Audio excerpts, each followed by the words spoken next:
finds a way to keep his job going into 2026. I hope so. Thanks, Smalls. Paying extra for tire care is BS.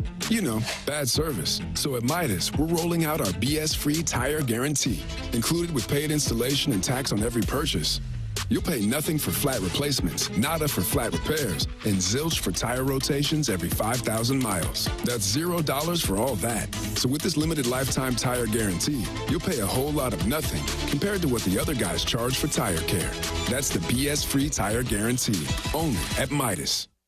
Caffeine doesn't have to be bitter or boring anymore. 5-Hour Energy shots are bringing the flavor and energy. One of my personal favorites, strawberry banana. It's giving smoothie vibes in a compact caffeinated shot. Whether you like your energy sour, fruity, or tropical, with 17 flavors, there's something for everyone. And yeah, it's got as much caffeine as a 12-ounce cup of coffee, but with zero sugar and no crash. Big flavor, tiny bottle, tasty caffeine done right. You can grab yours in-store or hit up 5hourenergy.com or order on Amazon today.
Seven o'clock in St. Louis, you are listening to The Morning After on 101 ESPN. The program presented to you by Brown and Crouppen. Tim McKernan, Doug Vaughn. Chairman Kurt has slid into the dais with Martin Kilcoyne vacationing at Jackson's parents' place in the Hamptons. Doug, just a one-day getaway for the Kilcoyne family. Well, I assume he got on the PJ right after the show and got up there around 4 or 5. Yeah. and probably lunched on a veranda. I like that, Cape lunched on a Cod area. veranda. Yeah, and then came back to the Wait, Hamptons. hold on. He went to Cape Cod? Yeah, and then first. Yeah, with the PJ right there, just for some lunching. Right, lunching. And then to the Hamptons That's correct. for some maybe some cider and clam chowder. That's what you have when you go to the Hamptons. I assume. So Martin will be back tomorrow, but we hope he and his family enjoy Jackson's parents' place in the Hamptons today. You are welcome to get involved on the program. A wide variety of ways for you to do so. The Air Comfort Service text inbox 314-399-9646. The Michelob Ultra YouTube chat where friends have already gathered this morning. Doug, they were waiting for us. Okay. Harry Hogg was the first poster, and he's currently got number 1 with a crown next to his name when I go into the Michelob Ultra YouTube chat. And he says, "Good morning, fellas. What are we upset about today?" It's kind of the table setter, isn't it? It's getting cooler. I'm upset about that. I got used to 85 degrees every day. Brought out a sweater today. Well, who do you want fired for it? Is there anyone we can let go? Craig, would you say you guys should be bullying these hoes? No one to fire for the weather, unfortunately, but it is cold, man. Yeah, I don't mind a little fall weather. Fall time is here. It's just depressing knowing what's ahead. Shout out to our friends at Design Air Heating and Cooling. Do you guys turn your furnace on when it's kind of this in-between time? I turned it on Sunday afternoon. It was a little cold. But then at nighttime, and my wife, she stared daggers through me last night when it was time. It was the witching hour, Doug, when I start snorting all those sleeping pills, roll up the dollar bill, in my case, $100 bill. And I walked out to that Design Air Heating and Cooling thermostat, and I stared right back at her, and I lowered it to the air conditioning to 68 degrees. What you gonna do? What you gonna do? What'd you do about it? Nothing? Nothing. I didn't think so. You turned the AC on last night? Damn right I did, Jackie Papers. Couldn't you just hit no air and it would eventually get cold? I needed it 68 degrees. That's right. Check out my Whoop. I'm sorry. Yeah. I had a good night's sleep, too. Good recovery. Oh, did you? Good. Yeah. Okay. Hold on. Do you want to know how much REM sleep I got? Not really. Jackson does. I guess we're going to have to. Well, I mean, Jackson said he wanted the numbers. Look at that, 91% recovery. Look at that. Look at that, 91% recovery. Tim. It's in the YouTube. Nice. Thank you. Nice sleeping, Tim. No. No one can sleep like you, Tim. Thank you. 80 minutes of REM sleep. I could have done better, but I was having some good dreams. You remember your dreams? I don't remember mine anymore. Sometimes. If I take a nap, I remember my dreams. Do you? Yeah. I used to, but I don't anymore. Yeah. Touch me, Vaughn. We're bowl bound. That's from Scissor Me Timbers. People celebrating the fact that Missouri is bowl bound. But that doesn't mean that I must touch everyone. I'm happy that we're going to a bowl. Who knows what kind of bowl it'll be. But it doesn't mean that I'm obligated to make contact with the listeners. Ooh, can I do Predictionary, Jackson? Yeah. Early on here. Sure. Will Speedy Keese be playing in Missouri's bowl? Well, if that's a CFP bowl. Right. Well, that's where you got to. I mean, there are a lot of levels to this question. That's what this show's so good at. It makes you really, really think. It's not dumb. Well, Keese is only a junior, so I'd say yes. There it is. Speedy Keese is sticking around. Yeah, I think he'd want one more year if it's at Missouri or otherwise. So maybe he would sit out if he's going to go to the transfer portal. All right. Jackson's on board. I'll say yes. Recovering Alcoholic says, I like a little hardcore. That's from the Recovering Alcoholic. And I sleep better when I know that Tim slept well. That's from Doug's Prison Wallet. So people are interested in my numbers, Doug. How would that affect your sleep? You can say that they're not. Sleep. Were you watching the ALCS Game 7 last night, or were you watching the Lions and Buccaneers, or were you watching the Sea Pigeons and the Texans? I watched a little baseball. Yeah, so did I. A little baseball, yeah. Holy moly, George Springer came cockatoo. through. It was kind of a David Freese type moment for him. I am telling you, Jackson, do we have the call of the Magic north of the border? Give me one moment. Oh, that was the biggest thing that happened last night. Biggest thing, and we're not ready for it. What about Jahmyr Gibbs going off? Okay. I'll get over it. What about those Sea Pigeons? Tough break for Seattle sports I fans as felt they bad. had Monday Night Football going on right at the same time as their Mariners were vanquished, and they remain the only franchise to not go to the World Series. Is that accurate? That surprises me. But that's what kept getting hammered last night. They're not the only one that hasn't won, but the only one that's never because the Rockies have been there. San Diego hasn't won. Yeah, but they were there in 98. Were they swept by the Yankees? 84-2. Yeah, 84. I think that's it. Yeah. I got the call. Okay, good. All right. Like to hear it now, please. Payoff. And for the first time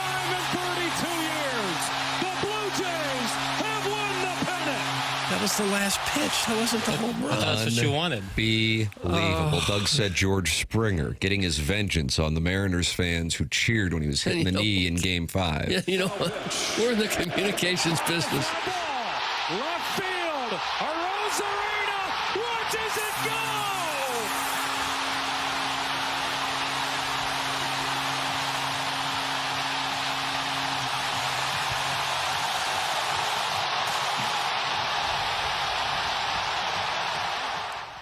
Okay.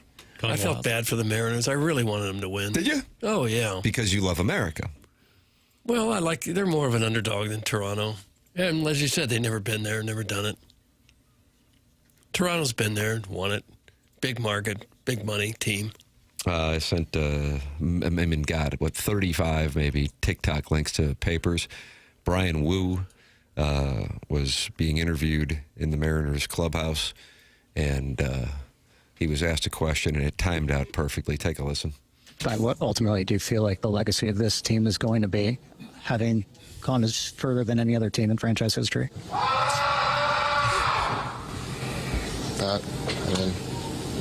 Legacy is no one's really satisfied or happy with this, I think. Who was that screaming? It's an unidentified Mariners player right when Brian Wu was asked what the legacy of the 2025 Mariners will be. Yeah. And in the background, a gentleman sounding like I hear the echoes of a shower. Love a group shower, and it sounds like that gentleman had entered the shower and either frustrated by the outcome or impaled. And I doubt he was impaled. But can you imagine working out all winter long, going the training, the prayers, the vitamins, right? The grind of spring training and the long, eternal season. So many comes vitamins. down to one pitch that doesn't go your way. One pitch. That's tough. Yeah. The Blue Jays were hitting balls so hard in that inning. The one that was actually hit the hardest was that Springer's home run. It was Vladimir Guerrero's out to Randy Arozarena. It was 113 miles off Jeez. the bat. Oh, my God. And it was a rocket. Jeez. Dan Wilson being held accountable, Mariners manager, for bringing in Bizardo when he did, and then Eugenio Suarez. Bad beat. I hated to see it. There was a pitch called that was a ball, and you got a runner on base, and it was inside. Doug, those days are over at next year, but on a 3-2 pitch. And bad beat for the Mariners in that capacity. But the bottom line is George Springer, who Blue Jays manager John Schneider, following Game 5, he said it's a great atmosphere here, but the Mariners fans who cheered when he got hit in the knee and had to leave the game are going to have to look themselves in the mirror on doing that. Mariners fans say that they were booing, or cheering, excuse me, when he got hit in the knee because he, of course, is part of that Astros cheating team. Oh. And that is why he is held in low regard. All right. Well, I don't think he cheated last night when he hit the bomb. He's a good player. Has been for years. I hate the Dodgers, but I'm for America. Go Dodgers. Unless Tim wants Toronto to win, then I'm changing my mind. It's Stop this. sad panda. Nobody's going to beat the Dodgers, are they? No one's going to beat the Dodgers. Is this David versus Goliath, even though David had the fourth highest payroll? It's David's big brother, maybe against Goliath. And that's Bill. Yeah, I mean, Toronto's the heck of a team. They got some hitters. But I don't think anybody can hang with the Dodgers in a long series. Doug, that scream was definitely from the Big Dumper. That's from Thrill Fan 22. Was it really? I saw that. That's what people were saying, but I don't know how anyone would know. Do you recognize a gentleman's scream? No. And the Dumper had another home run last night. Yeah. Based on my recollection, that sounds like Sweet Sweet Kai. That's from the Recovering Alcoholic. It was his birthday yesterday. Oh, happy birthday. Was he 28? Yeah. Yep, 28. 28. Well, happy birthday to He's him. coming back to STL. I think he's back today. What a gift. To work at Belle Reve. Yeah, that's right. Can he get you in there free? That's the hope. Fingers crossed. Can he get the rest of us in there free every day? I don't see why not. Okay. Well, I don't think Monday it's asking members, too it sounds much. like. Yeah. Yep. Nothing wrong with a little Monday membership. It was No. Julio Rodriguez. That's from the 636. Are we really Somebody's gonna- someone's frustrated. going to be upset because they are identifying someone you can't identify. And it did sound like the showers were on. Yeah, probably. Doug, did the news channel ever have like showers in the building for people to Yes. Yeah, we did. Uh-huh. We did. With a People shower use in the them? makeup room. Yeah. That's correct. Only in an extreme emergency. Yeah. Was it like a one person or like a locker room situation? Just a one person. Seems kind of odd to shower at work. It does. The world's combining too much. But if you were outside in the Yeah. driving rain or something, and then you had to go and anchor a newscast, I never took a shower there. But in the case of an emergency, you could have. Well, they're not happy. Are you effing kidding me? Biggest event in sports last night, and you don't have the audio ready? You really do that little show prep? That's from the convex piece of Tim Skull. Yeah. That's bait. I'm not taking any bait. You're not taking bait today? Not taking bait. For you. I'm not taking bait today. I'm taking my family to 100 West Dental and Dr. Brandon Pryor. They're on Manchester in Baldwin. That's Dr. Brandon Pryor, who says no dental insurance. That's not a problem. They have a membership plan at 100 West Dental that aids in the cost of dental work for those who do not have dental insurance, and they have a great offer for TMA listeners. You mention my name, you get $1,000 off Invisalign at 100 West Dental. All you have to do is go to 100westdental.com. If you're not sure about Invisalign, they have a digital scanner that can show you a simulation of what it'll look like before you even go through with it. It's 100 West Dental, 100westdental.com, or you can call 636-585-0100, 100westdental.com on Manchester in Baldwin. It's 100westdental.com and Dr. Brandon Pryor. Get involved on the program by texting into the Air Comfort Service text inbox 314-399-9646. Open up the YouTube app on your phone, type in TMASTL, and there's 144 friends in there talking it over, including AM, Darth 007, Show Prep Bill, Lex Luthor, and Spicy So. They're all in there talking it over. YouTube.com/TMASTL. Subscribe to the TMASTL YouTube channel. I tried to do a QFTA yesterday, and I was told I can't do it. I got a movie boy recording. Yeah. Candidly, I was pissed, and out of the studio? And I sent screenshots of that exchange to what I call corporate. Yeah, I bet you did. Lay a little message out. Yeah. You really bigfooted Tim out of the studio? No, I used a different studio. I was gone already, baby. Oh, were you? Yeah, once he said I'd movie boy at 1 o'clock, I'm going to yield. Okay. Oh, Who do you have, Gareth coming in? Different friend of the pod. Surprised for Saturday. It'll be fun. Wow, surprise guest? Yeah, surprise guest. Is the film a surprise also, or can you talk about that? It's a large collection of movies, not one specific. So it's an all-encompassing episode. Is it really? Yeah, I think it's going to be a lot of fun. I think people will enjoy it. All right.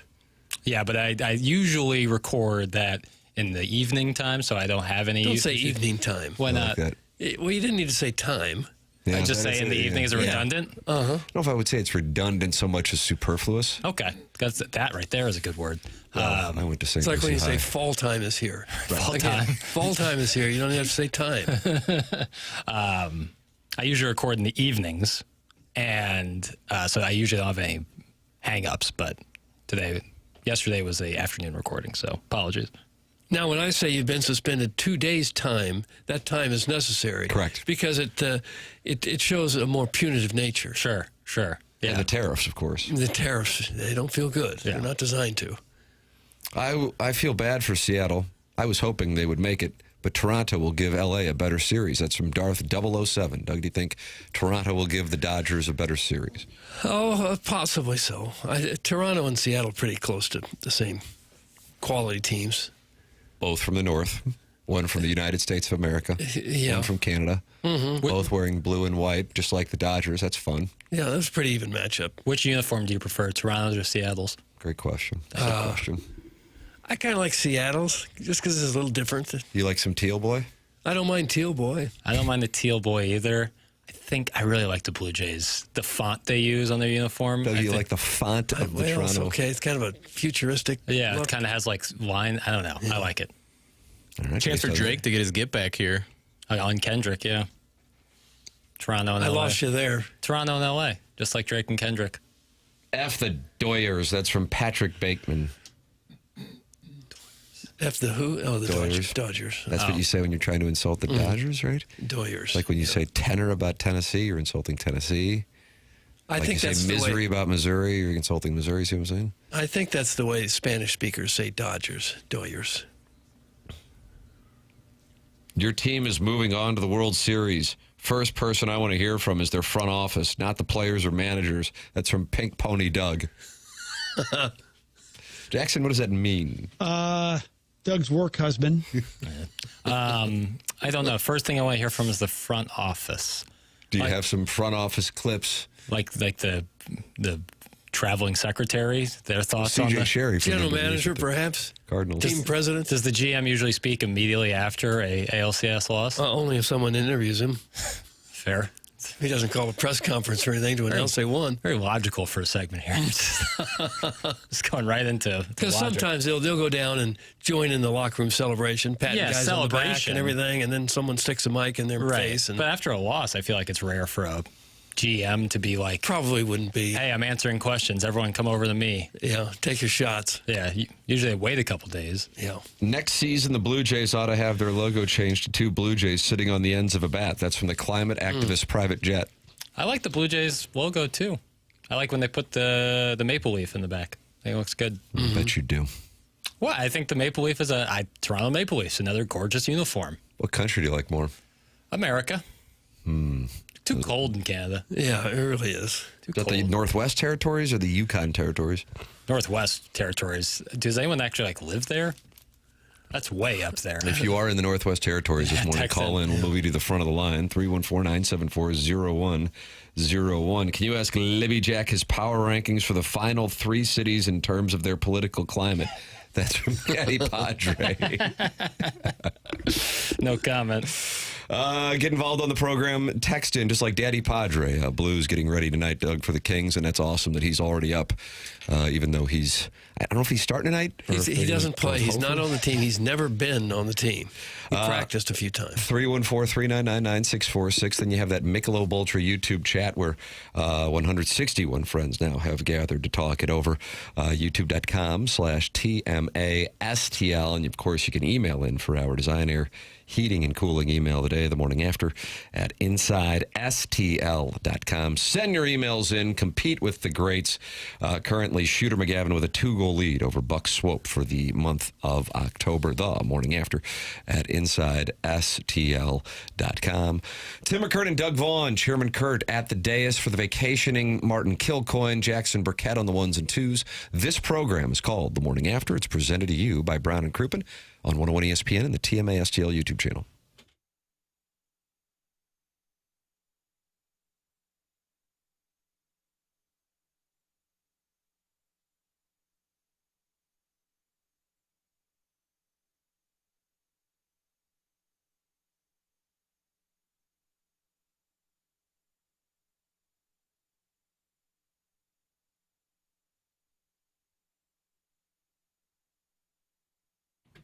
Dr. John Canale completed his psychiatric residency at Washington University, where he also served as chief resident. And he operates Psychiatric Care and Research Center and is conducting a study in which TMA listeners can receive compensation. PCRC is seeking volunteers ages 18 and older for upcoming clinical research trials for anxiety disorder, depression, bipolar depression, and obsessive-compulsive disorder. The office is in O'Fallon, Missouri, and compensation will be provided for your time and your travel. Dr. John Canale has been in practice for over 40 years and has more than 20 years of experience conducting clinical research trials. If you are interested in being part of these clinical research trials, give them a call at 636-244-3593 or go online at pcrc-stl.com. That's pcrc-stl.com.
Doug Jerry Lee Lewis, who liked himself an older woman. How much older? Considerably older? Jackson? Is this Dennis Quaid or is this Jerry Lee Lewis? This is Jerry Lee. And we are celebrating his 100th birthday today. Oh, is that right? No, it's Glenn Powell's birthday, who's in Top Gun Maverick. And That's not the same thing. It's close enough. It isn't. Although his birthday is coming up in 7 days. Well, that doesn't matter. Or no, I'm sorry, that's the day he died. Whoops. Oh, well, we'll celebrate that then. Okay. It's TMA 101 ESPN, the program presented to you by Brown and Crouppen, and we welcome you to participate in a wide variety of ways by texting and by calling and by emailing in or by talking it over on our TMA channel, and that is youtube.com/TMASTL. For my birthday, can we have some Sade coming in after the next break, Jackson? Sure. That's from Spicy So. Always happy to play some Sade. Spicy Sal, though, isn't it? Spicy Sal. Well, it's like General Sal's. General Sal's chicken and waffle fries. Is that a Might good get back combo tonight. with waffle fries? That's how Waffle it was fries eaten with, back in with Chinese China. food? Correct. Oh, God. Yeah. Yeah, you wash down your General Sal's with waffle fries. Oh, I don't want to. Actually, it's popular in Ireland. That's actually a thing. It's What popular. is that supposed to mean? I knew where this was going to go. That's why I almost didn't What is say that supposed to mean? I'm telling you. Wouldn't mind a Twitter apology. That's what they did. They like Chinese food and they put it on top of French fries. Really? Has nothing to do with anything with Potato famine. potatoes. It always goes back to the potato famine with this guy, and I know what he's trying to do. It's a real thing. Tim and Jackson, have you guys made any NBA bets? That's from the amateur proctologist. Doug, of course, the NBA season is getting underway. And whereas I wanted to go to John Kelly making his return to St. Louis tonight with the LA Kings, the Stiefel dossier calls for Doug breaking down the Eastern Conference. Doug? I was thinking about the amateur proctologist name. Of all the things you wouldn't want to be an amateur in, it's proctology. Well, you certainly wouldn't want to use an amateur proctologist. Or be one. Well, it could You gotta start somewhere. It could be lucrative. Not if you're an amateur. You're accepting no pay. No. Yeah, you just do it for the love of the game, kind of like Neil Right. Shipley. He got his tour card, though, did he? It's like college sports. These are amateurs. Well, that would be recreational proctologist. I think amateur, you could still get paid. I don't know. Don't you lose your amateur status as a proctologist You're as not soon as you certified. I have think some if money? you just collect compensation through Venmo, you're fine. Take a look at the tax codes, though. Okay. John Kelly making his return tonight for the Blues and the Kings. John Kelly saying in the Post-Dispatch this morning, it's going to be emotional to go to the game and to walk into the press box. 21 years, that's a lot of games that I've called out of Enterprise Center, and there are a lot of great memories, so it will be emotional. And great to connect with a lot of people that I know. I'm sure I'll see some fans while I'm around St. Louis, too. It will be emotional for sure. That is former Blues broadcaster, now with the LA Kings, John Kelly, on the call tonight. Yeah, be great to see him again. I don't think I'll get to see him, but I wonder if there's any way we'll be able to watch his broadcast to see if they do it any differently with the Kings than they did with the Blues. You want to use my VPN? Sure. The Blues are expected to honor Kelly in some form early in the contest, although no exact plans have been announced. Similar situations in recent years have had the returning person with strong ties to the club being saluted during a stoppage in play. FanDuel Sports Network Midwest also plans to recognize Kelly during its telecast of the contest. So there is expected to be some kind of... Well, you couldn't do it too long during play. He'll get a commercial break, but those only last a couple minutes. So I'm sure they'll show him on the big board in the arena, and he'll wave, and he'll get a standing ovation. Everyone will be teary-eyed, and then the commercial break will be over, and be back to business, be my guess. I don't think they do anything before the game.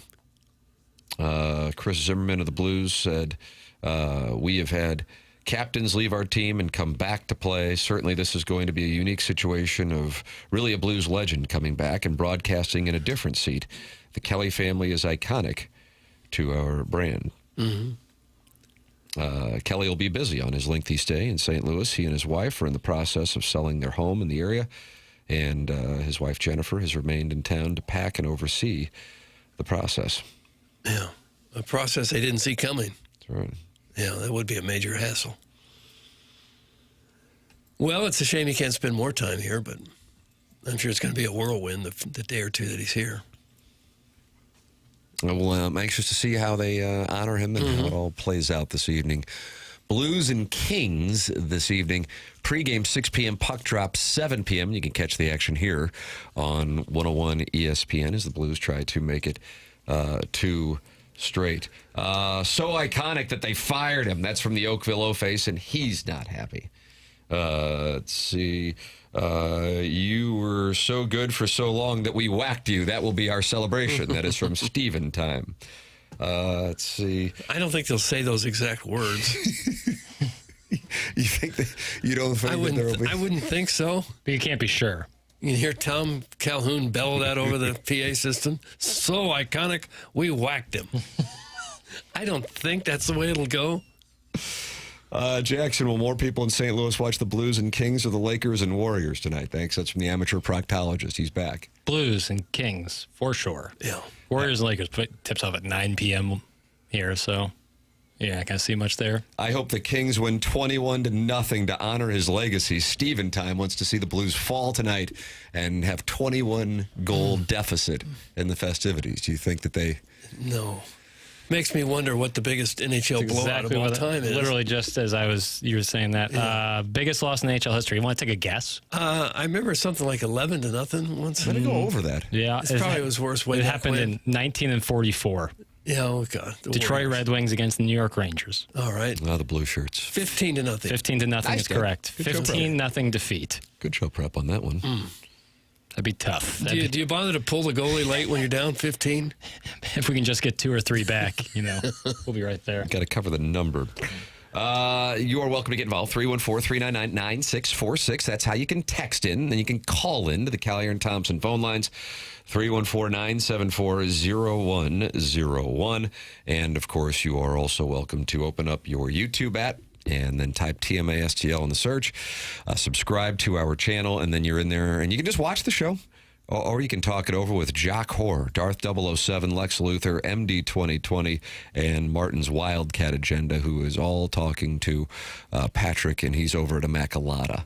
And Doug, you do your Mount Rushmore of wealthy parishes in Immaculata as the George Washington? I've never really done that. I guess we could toss it around. Where'd Mary Queen of Peace go? It might be in there. What's the one there by Chaminade? Our Lady of Pillar. Yeah. So St. Clement? That's in. Okay, we'll go with those 4. I didn't hear St. Gabriel. No, I wouldn't put it in there. St. Raphael? I wouldn't put it in there. So now you're going after my father's alma mater. No, but I think the 4 that we named are probably pretty close to being the Rushy. Why do you hate the South Side? I don't hate anything. It seems like they're all in one specific area. Yeah. Imagine that. I'm gonna fire a bullet on Annunziata. Where's that? That's the goal. Just like St. Louis Country Club with a small little sign. Annunziata? Yeah. I'm gonna look it up. Is that what it is, Doug? I don't know. I don't think I've been there. Send in your Mount Rushmore of wealthy. Yeah, that's the answer. Okay, and who gets bounced? Parishes. St. Clement going to get bounced? Mary Queen of Peace going to get bounced? Is that in Webster? Mary Queen of Peace is. Yeah, the Peace. That just got bounced. Yeah. Oh, Cottleville will be happy. Oh, this one's right next to Log Cabin. Yeah, this is in there. Oh, okay. Yeah, I think I bust tables over there one night. That's how I know did about you it, really? St. Justin's is better than Immaculata. That's from Eric in the Central West End. Where's that? It's Joey Vitale's alma mater. Yeah, that's Sunset Hill. Got to do some show prep, man. Probably not in our Mount Rushmore. Got to do some show prep. I would put St. Gabe's as the best because Tim went there. That's Eric in the Central West End. Here we go. That's certainly in the eye of the beholder. This is not in the eye of the beholder. We have a wonderful opportunity for TMA listeners, and it's 5-iron golf. Jackson, when are we going to go over there? When are we going to close the face of the 7-iron, adjust the path? We're going to get a little deeper, shallower, problems, deeper, compression, and then the next thing you know, we got a weight shift, and you're hitting that 7-iron 185 carry. Sign me up, man. All right. Let's do it. Get it all going at 5-iron golf in Clayton. It is a brand new combination of a place where you can just practice on 13 different TrackMan simulators, or they have a high caliber restaurant quality menu for you, and including chef inspired dining and a vibrant bar setting. It's 5irongolf.com. Now here's what they got going. TMA listeners, you tell them you're a TMA listener, you get 10% off a membership. It's only $169 per month.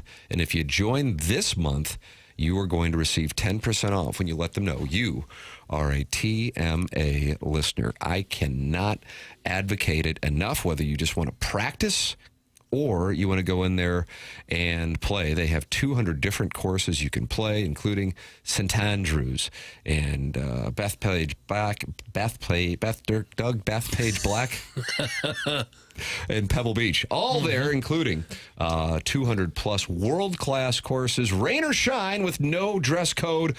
You can just go in there and relax. And if you'd like, you can even get a swing evaluation when you join, so you can actually see where your game is at. It's 5-Iron Golf online at 5irongolf.com. Let them know you are a TMA listener, and you get 10% off at 5-Iron Golf. 5-Iron Golf, new sponsor here on TMA, and when I walked in there, I couldn't believe how great it is. You get 10% off the $169 monthly membership, and you let them know you are a Morning After listener. It is 7:34 in St. Louis. Time check brought to you by Clarkson Jewelers. Take a commercial break. Come back with more here on 101 ESPN and the TMA STL YouTube channel.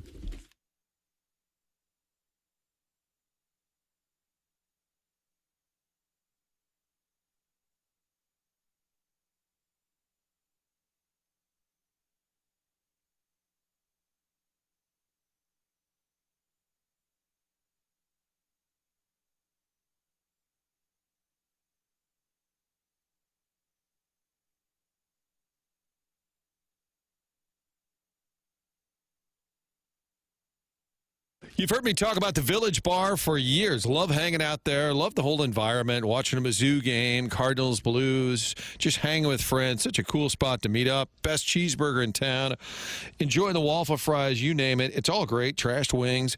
But you may not have known that cool barn out back, that is the home to 1879 Distilling. And over the last few years, they have put together some award-winning, handcrafted, small batch spirits.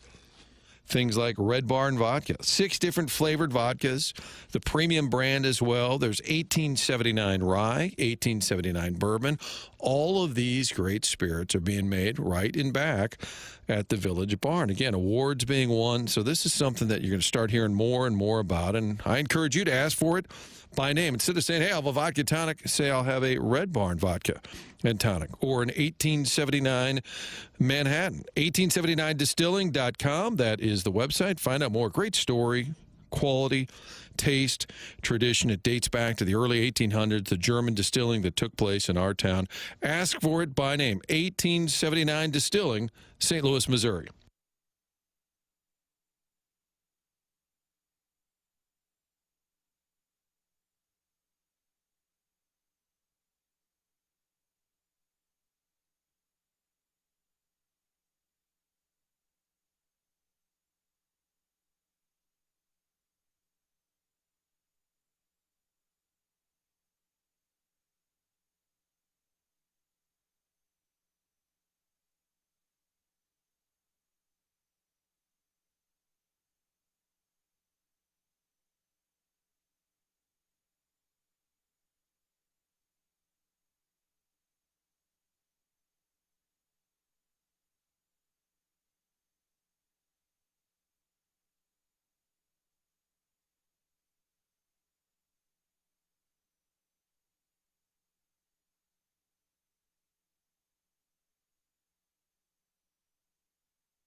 This is Jackson with the Sports Center update, driven by Johnny Londoff Chevrolet and Johnny Londoff Autoplex. Blues back in action tonight, taking on the LA Kings right here on 101 ESPN. Pre-game at 6 p.m., puck drop at 7 p.m.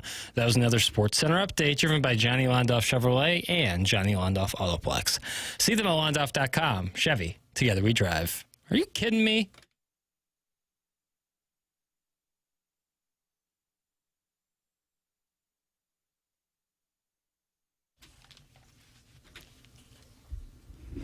Well, General Sow,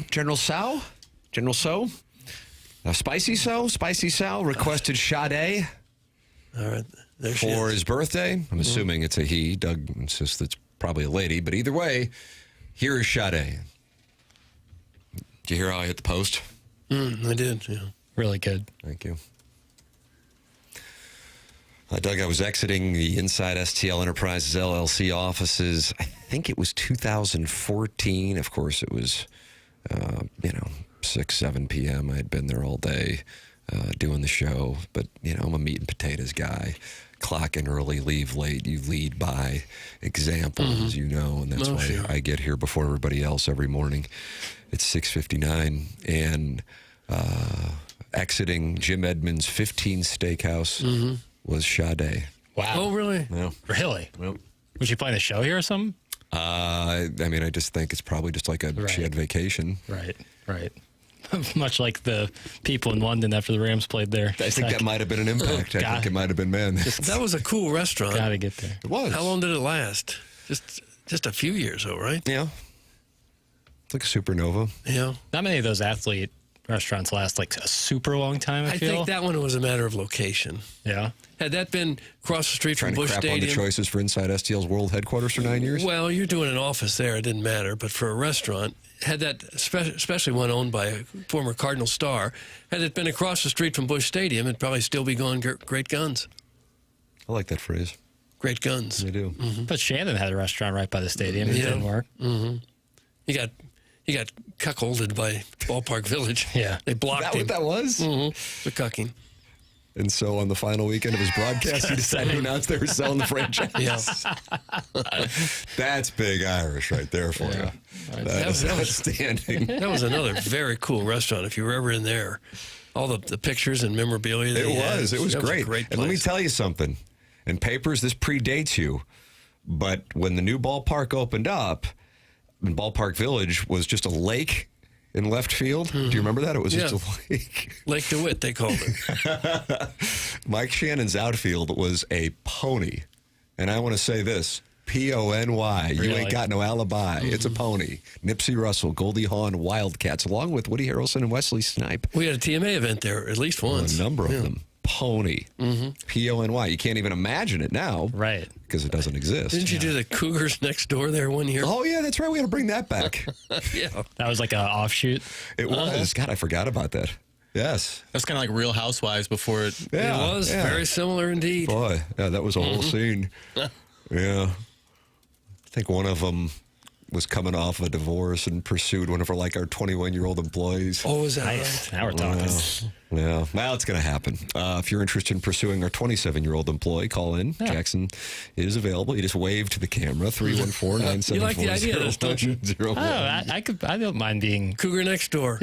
raffled off. Oh, really? It's always gone well for me in the past. All right, we're starting with bids on Jackson. What are we going to start him at, 10,000? Yeah, that seems like a good number. $10,000 for one date? For one night. Yeah. 10,000. That's where we start. That's not. Don't worry. We're gonna probably get up to 150, 160,000. But we're gonna start the bidding at 10,000. You can send your bids in 314-399-9646. I would bid on Jackson simply because I sent him some audio this morning, and I told him some of the audio links I send to him he gets right away, and some of them you just got to trust the process. Yesterday or Sunday night, I sent him the alma mater gentleman. Yeah, which great return music. Which we used as return music. And then, Doug, there is some hashtag backlash because some are not feeling like Missouri and Vanderbilt are worthy enough of College Game Day being on site in Nashville this Saturday morning. They understand, of course, when it's Athens, Georgia, or Tuscaloosa, or Norman, Oklahoma. or Eugene, Oregon, as they were at for Indiana and Oregon. And I sent this over to Jackson. He titled it in our Stiefel dossier, "Some Soft-Spoken Neckbeard Does a Walk and Talk." Complaining about college game day going to Vandy because all they care about is, quote, stories and numbers. Some soft-spoken neckbeard. He's like on a farm or like a ranch of some sort. sort. So you don't like the farmer, the hardworking American. You want the guy who signs the checks and gets to vacation in St. Bart's. Let's lock in on the crops and quit out and knock off the... It is harvest time, isn't it? Right, well, maybe the crops are in already. Maybe, but then quit taking selfie videos of you complain with no... like logical. All right, well, let's hear. We'll be the judge of it. We'll be the judge of it. I don't like the way you framed it as some soft-spoken neckbeard. But I would say you should start the bidding now at $50,000 for Jackson. Here we go. Are we all kind of over college game day now? How many times have they been to Athens in the past few years? And that's not to knock how good Georgia's been recently, but they're just recycling the same locations over and over. If this was 5 years ago, no doubt in my mind, they would have gone to BYU-Utah game. And then this weekend, they're going to Vanderbilt, which is fine. Vanderbilt's doing really good this year, coming off a good year last year. But it's like they're doing the easy choices instead of ones that would be more fun for people to watch, if anybody's still watching. I know that they've been there before, but in FCS, you have North Dakota State and South Dakota, I think, number one versus number two. Why would you not want to involve them? Because and this really isn't hating on the SEC. I mean, it's valid. The conference is pretty deep. But again, they're really just prioritizing who they feel is the most important to them and who's going to bring in the most numbers. Imagine that. I know it's a business, but it's like they're just disregarding the fans and what people want and just bringing in celebrities and doing small little concerts during the show. And I feel like they're just missing the point of what the fans want to see and what the show was and what people are excited to see.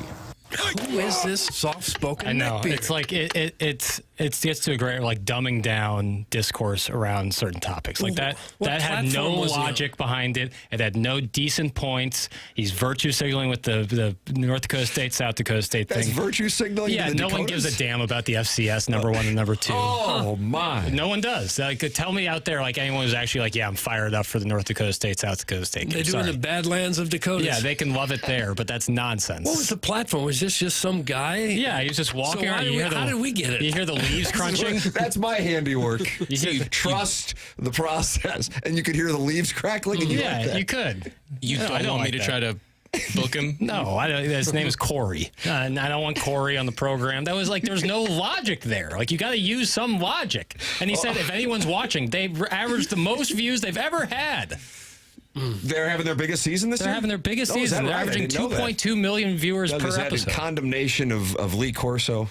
No, I don't think it is. I think it's just college football is becoming more and more popular by the second. Yeah. More so than anything. But it's like, and I think a lot of what I've seen, which is more fair than that guy who didn't even bring up one decent point, but thank you for the audio, the point of like, well, they keep going to SEC schools. It's like, yeah, but this is Vanderbilt. Like, Vanderbilt doesn't host game day. But they're having a great season. It's a great story. They have a great marketable star in Diego Pavia. It makes all the sense of the world to go to Nashville this week. I guess you could have made an argument that if you're ever going to get to Utah playing BYU would have been the time to do it. But that last week. That was last week. That was last week. I know, but Yeah. they could have gone last week and probably explained Was that. Big Noon there? I think Big Noon was there. I don't recognize Big Noon's existence. Oh. Game day is so good that its viewers care where it's broadcast from. It's like when TMA listeners care about what Jackson wears to work. That's from Steven time. Good point. Good point. Yeah, the second you stop hearing complaints about the location of game day is the second they actually are in trouble. Doug, take a listen to this. Okay. Criticism is currency. I want you to listen. Okay, say that again so I understand it better. Criticism is currency. It's currency. Apathy Apathy is irrelevance. is irrelevance. Okay. All right. Criticism is irrelevance. Apathy is currency. That's right. Relatability. Relatability builds success. Success, that's right. Success in turn destroys relatability. Okay. I want everybody to think about that now. All right. What are you thinking? It's heavy. It's deep. I'm going to need some time away. Oh, are you really? I've been wanting to go on vacation for a while. Maybe this is the perfect time to do it. How many times have you grabbed the poop? Oh. That's a callback, I believe, to Lenora Sellers talking about Mike Shula in South Carolina before things went sideways for Jackson's favorite head coach, Shane Beamer, and he is on the watch, as are a number of coaches. Hugh Freeze, Doug, did not get the vote of confidence that Luke Fickell and Mike Norvell did yesterday.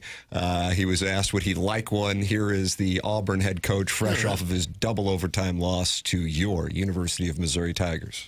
I guess today you've had some programs like Florida State and Wisconsin where their ADs have come out and talked about supporting their current head coaches. I guess, first of all, have you talked to John Cohen since Saturday night about the state of the program, what he thinks? And then I guess second question would be, what would a statement of support mean or not mean? Like, do you need that at all? Well, that would be huge. You know, that'd make everyone feel a lot better for sure.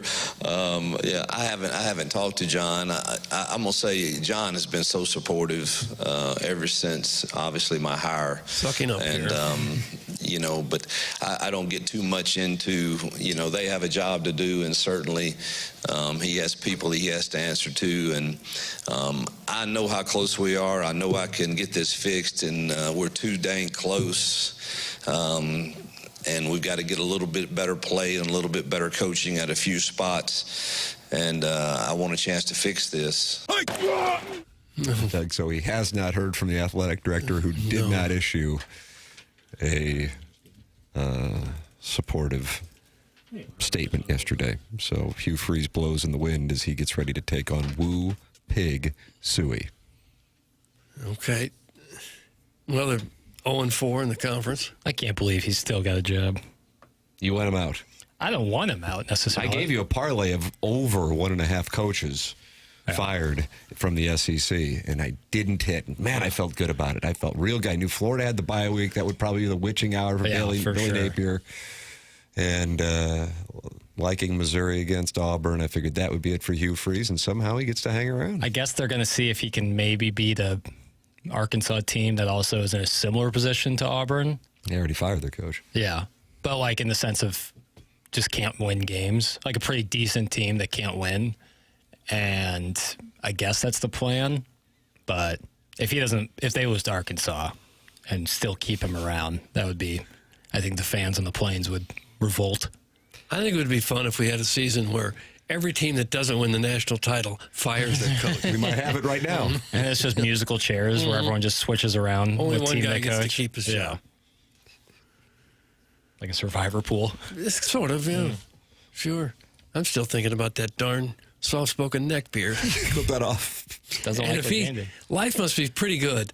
You must have everything taken care of if you have time to set up a camera and talk for 10 minutes or so about the location of College Game Day. And walk through the foliage? Mm-hmm. Just walking back and forth. And virtue signal for North Dakota and South Dakota? I don't get that. That one is the most frustrating thing. I think they're ranked 1 and 2. They are. But they play every year. But, like, do you really want College Game Day going there? Like, do you think that the national audience is fired up for that game? Wouldn't bother me at all. That doesn't bother me either, but I would prefer it to be at Vanderbilt when Missouri's going there. I think that it is going to, they're going to get somebody significant because so many people of significant cachet, take your pick of from the entertainment industry or country music, live in Nashville. They're going to get a heavy hitter. Yeah. Who do we want to do a predictionary on? Doug, you want to do a predictionary on who will be the celebrity guest picker at Missouri Vanderbilt at 10:45 Central as the Tigers look to go up against Heisman Trophy candidate Diego Pavia and shoot themselves into the top 10 and wait for Mike Elko and Texas A&M in Columbia, Missouri. Here's my pick. It's on ESPN, right? That's right. Owned by Disney. Yes. ABC, owned by Disney. ABC has American Idol. American Idol has Luke Bryan. I'm going Luke Bryan. Luke Bryan's Georgia all day. I was going to say, he's a huge Short Georgia that guy. market. Short Doug Vaughn's market. But he's gonna live right there. He's gonna have some things to say. Yeah, I mean, it's not. He's such a big Georgia guy. Well, that's okay. Yeah. Well, who Chairman else? Kurt, do you want to fire a bet at the pot?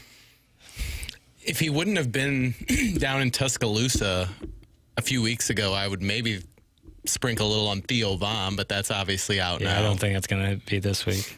I don't have anything at the moment. I'm not sure how many country singers went to Vanderbilt.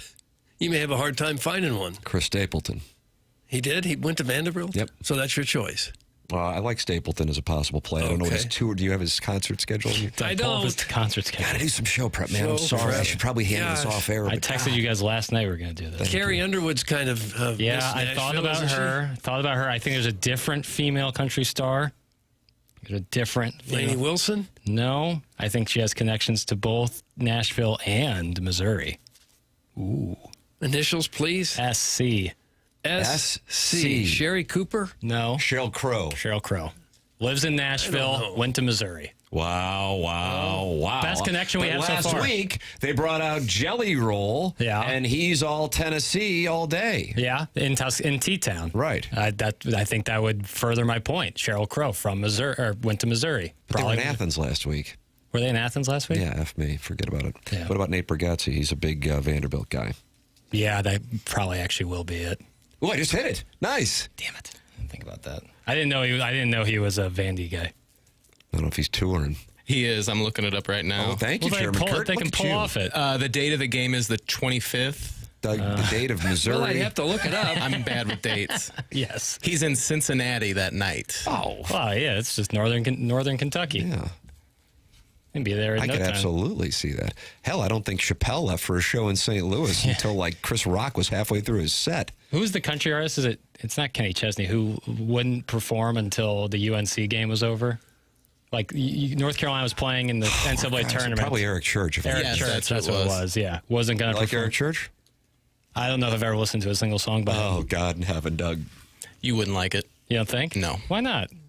I know your taste a little bit. No, people think they know me. That's the funny thing.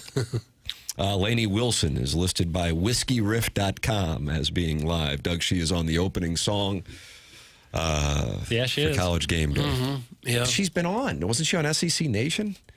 And I would imagine she's LSU all day. Yeah, that would make sense. She plays in Knoxville on Friday and then is heading to North Carolina for a show on Saturday.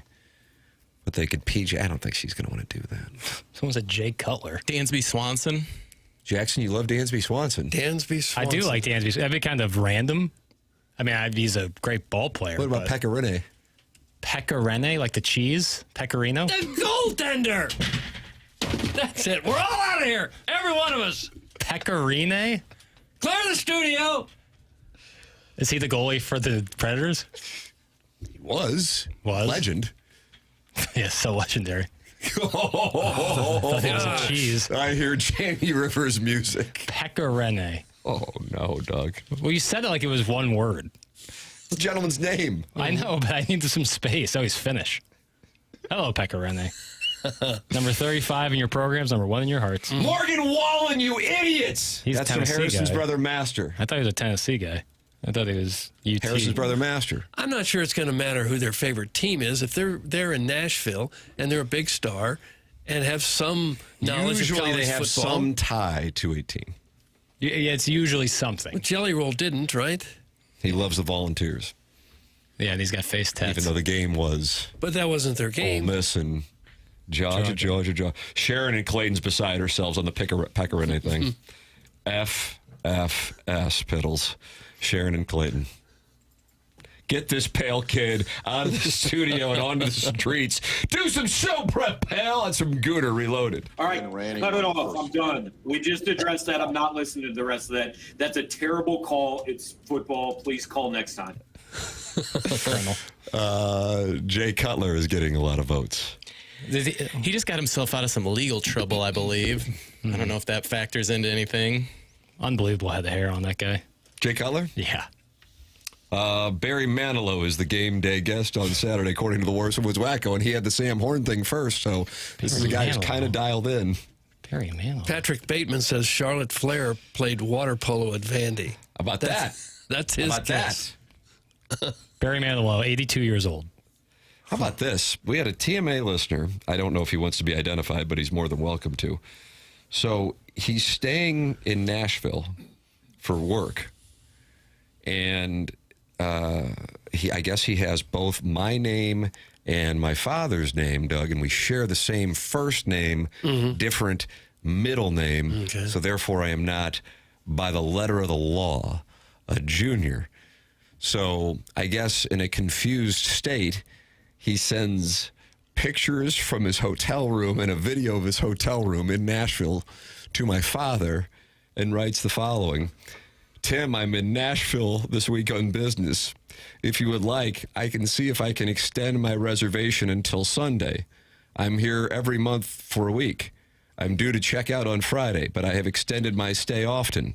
I get a discounted rate, and then he names the hotel, and have their biggest suite when I arrive. Let me know when, if you have interest, and I'll see what I can do.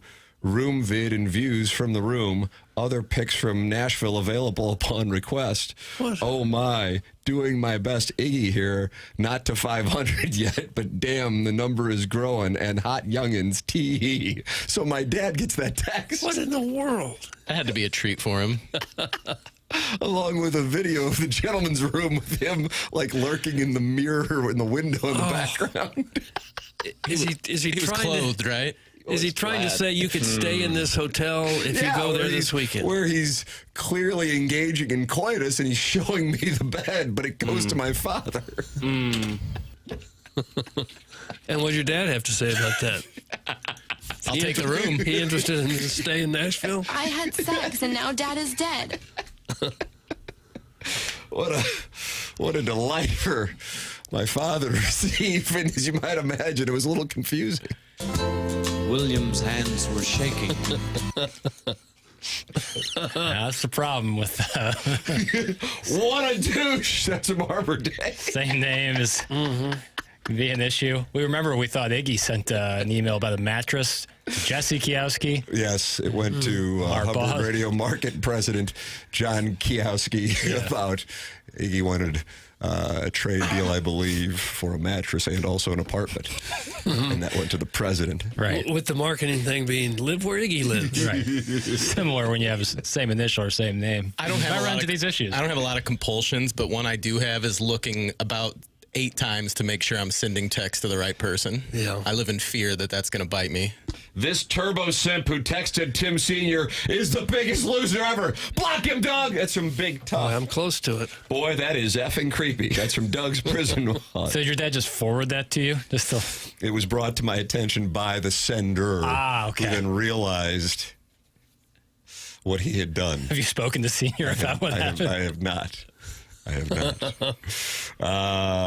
Let's see. I am laughing so hard. Some dripping twink sent him a text of his hotel room bed. That's from the recovering alcoholic. That was really creepy, Tim. Out that freak so we know who to avoid. That's from the Warson Woods Wacko. I frequently send my wife texts meant for this show. It goes over well. That's from the Crestwood Coyote. And boys, if the Tigers win Saturday, I can promise you some wives are going to be swapping. That's from the Swing Haven board member. So there's some wives waiting to be swapped, but it's based on if Missouri can stop Diego Pavia? I don't Seems think like so. the cause and effect. I'm not buying that. That would be weird if it was like, well, I don't want to kink shame anything, but Yeah, be careful. Go ahead. No, but if it's like, oh my God, Mizzou just beat Vanderbilt, can we swap now? Like that idea of like it being contingent on a victory. If there's a guy just sitting on the edge of his couch just hoping they kick that last second field goal so he can trade wives. No. But then it like doesn't happen. It's like, man, now we can't swap. My wife is listening to the program, and she wrote, "We should take it," with exclamation points. So I guess she's interested. She likes this bed video that I was sent. I guess that's hot. So are you going to take it? We are considering going to Nashville, But the tough thing is we don't think I would be all for it. This is on my wife. And then this poor kid's probably in the car right now listening to the program. My 3-year-old he has not removed his Missouri football jersey for 3 days, and now he runs around with a football. And I just put the video of Missouri-Auburn on television so he could watch it last night. I don't know what's going on, but we might have a true son. Oh, great. And Jackson's applauding. But to take the 3-year-old to Nashville might be a problem. And he's probably listening to the program right now. My wife might be switching over to the Riz program now to avoid having that potential conflict, because he would be heartbroken if he couldn't go, because this guy is obsessed with the Fighting Tigers. I mean, really obsessed. That's what I love to hear, first and foremost. Yeah, I was just scrolling through YouTube videos for him yesterday, and then it just starts playing the next one that is in the same genre, and we got Mr. Brightside from the Kansas game on there, and I'll have to show you the video, Jackson, but then he starts chanting. Yeah. He call and response there. That's correct. Yeah. Well, internally, very proud. Yeah. Very proud, but I don't know how the Wee Center preschool would feel about it. Externally, you got to sit him down and say, boy, the F word, while you might hear your father say it on his podcast quite a bit, you can't say it. But you say it, Papa. That's what he says. Because he listens to every QFTA. He loves QFTA. Yeah, he sends I beg for emails about girl activity. Yeah. It's his favorite part, he That's says. my dad. Yep. All right. So, yeah, if you're staying at a hotel in Nashville, I appreciate the offer, but I don't need video of your bed sent to my father. Which in a vacuum sounds weird, but there's precedent there. My wife just texted me, trunk or treat, bro. Yeah, we have a trunk or treat on Friday night, so that's going to kill it. So, Jackson, if you like this hotel room. I'm good. Why wouldn't you take it? Oh. Because this listener has soiled the sheets and wants you to lay in his love? You and Pootie Britches should drive on down there and take in the game in this hotel. That's the thing, is like you assume so much nefarious activity goes on in the hotel room that you stay in, but you don't know for sure. But when you know for sure, it's like malpractice to go through with it. So thank you, the listener, for the visuals, but the name of the pass. Just take him, Timmy. Make some memories for the boy. You won't regret it. That's from the Linda Sniffer. We took him to the Alabama game, and in a stunning development, he was great. He was great. Loved it, and has since worn a Missouri football jersey for like 5 of the last 10 days. Jackson's really fired up about this true son. I'm fired up, but I hope he's prepared for what the baggage that comes along with the Missouri fandom. What are you talking about? This team's about to defeat You're right. Indiana for the national championship in Miami. You're right. Let's get after it. Go Tigers. There you go. You don't see the heartbreak coming this year? Oh, hell yeah. I don't know. It's just Doug. Just part of what, during the Auburn game, I was just sitting there in absolute despair. Well, the heartbreak will come from every team that doesn't win it. Making the playoff. So the chances are about 99-1. Be free rolling if they made the playoff. Is that right? That's how you're going to feel when they have a 2-point deficit between the hedges with Bobby Boots coming out for a 28-yarder that he pulls left? Oh, God. That's what I say, but I'll be heartbroken just the same. Hey, Ho Chi Papers! Notice I didn't send a video of my room in Nashville. That's because I don't want to sleep with you or Mark, because I'm a heterosexual. That's from the Orson Was Wacko. Thank you for texting that in to make everyone aware, because everyone was assuming that you were just gung-ho on sleeping with me. And for the record, that makes it sound like Orson Was Wacko is the one who sent the video to my father. He was not. Right. Although that would be a funny slant. Tim, adopt me. Thanks. And while you're at it, keep gluten-free. #free perk. That's from Brian Henshin, who wants the return of gluten-free perk on the program. Doug, you can follow her, and that's gluten-free perk on Twitter. Am I right? Is that I don't know. I don't where really she follow her. I don't know. I think she's a big Tigers fan. Anyone want to take my spot in my hotel in Tulsa, Oklahoma for a youth soccer tournament this weekend? My wife is included. That's from Carlos Spicy Wiener. You are welcome to email in for our Design Air heating and cooling email today, the morning after at InsideSTL.com. Design Air is online at DesignAirService.com. Jackson and Doug, not happy with the cold weather this morning in the St. Louis area. It's just part of the process. We're going to be fine. We had great weather, and it's just the nature of the beast. But you know the cold is coming, And when it does, be ready to go with Seth Goldcamp and Design Air Heating and Cooling online at designairservice.com, the longest running sponsor on this program going back a decade. And Martin, Doug, and myself are all clients of Design Air Heating and Cooling. I went to designairservice.com about 2 weeks ago, and within 2 minutes, I signed up for the furnace tune-up. I think they're coming on October 30th, Doug. I think. Oh, is that if you want to right? go by and see if Okay. Steve comes by. I know you like Steve. Well, he's already been to my house, so I probably like that Silver Fox Larry. Well, either's fine because they know their stuff. Just hang out in the driveway and see if you'll be under the carport, so you'll be fine. I won't be under anything. It's Design Air Heating and Cooling online at designairservice.com. If you want to send me videos of your hotel room, my phone number is on my MySpace page, and I'd love to see it. Then I'll forward it to my father. It is TMA 101 ESPN.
Doug, Marvin Gaye. I know you're a fan. Right? Oh, big fan of Marvin Gaye. I know you are. Yeah.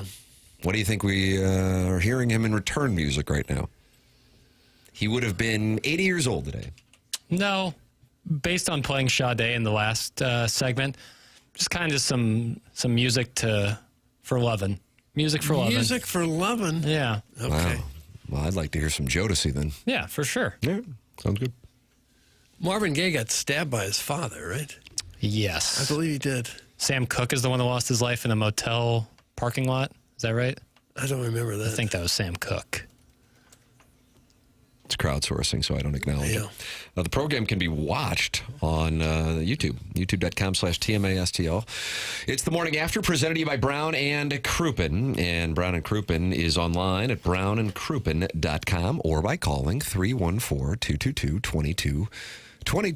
If you are in need of a personal injury attorney, don't you want somebody who's local? Well, that's Brown and Crouppen. That is why every Tuesday you can hear from one of Terry Crouppen, Andy Crouppen, or Ed Herman, because they come in studio and they're local. And that's who you're going to want to work with. If you are in a spot where you need a personal or injury attorney, support the sponsors, especially the title sponsor of this program. It's Brown and Crouppen, online at brownandcrouppen.com or by calling 314-222-2222. Remember, the choice of an attorney is an important decision and should not be based solely on advertisements. YouTube.com/TMASTL. That's the Michelob Ultra YouTube chat. You can also call in the Callier and Thompson phone lines, and that's what Larry Nickel has elected to do, Doug. Oh, he joins us right here terrific. on 101 ESPN, and it's a wrestling recap. Good morning, Larry.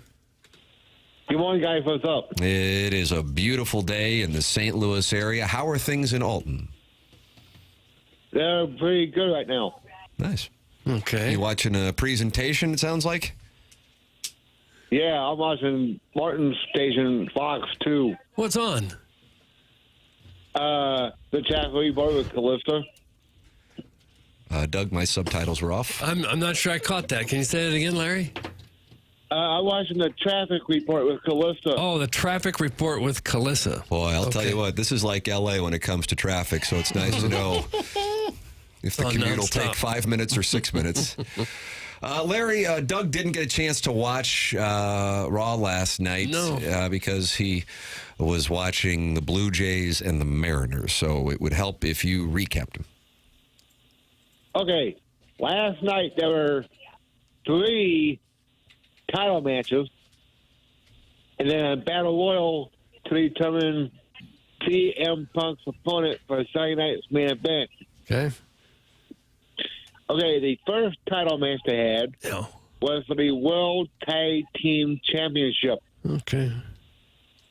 It was between the Judgment Day's Finn Balor and J.D. McDonough versus the tag team of AJ Styles and Dragon Lee. Okay. And the winners of the match and new World Tag Team Champions, AJ Styles and Dragon Lee. Wow. Okay. Congratulations. Is that an upset? Yeah, this is going to be AJ Styles' last year in WWE because he's retiring next year. I see. Okay. Kind of a farewell tour. Mm-hmm. It's going to be fun. Let him win. The writers work that in. It's nice of them. Doug? Okay, sorry. Doug? Sorry. Okay, the second title match was for the men's Intercontinental Championship between Rusev and Dominic Mysterio. Is he the son of Rey Mysterio? Rusev? No, Rusev versus Dominic Mysterio, and Dominic Mysterio is the son of Rey Mysterio. How about that, Doug? Okay. Rey Mysterio would go up against guys like a full foot taller than him and just beat the hell out of I'm them. sure he would. Happens all the time in real life, too. Luchador mask? Mm-hmm. He did. Mm-hmm. That's right. That's the reason why I called into you guys a long time ago. Okay. That was Anyway. how it all started. Yeah. Okay. And the winner of the match and still men's Intercontinental Champion, Dominic Mysterio. Okay. Congratulations to him.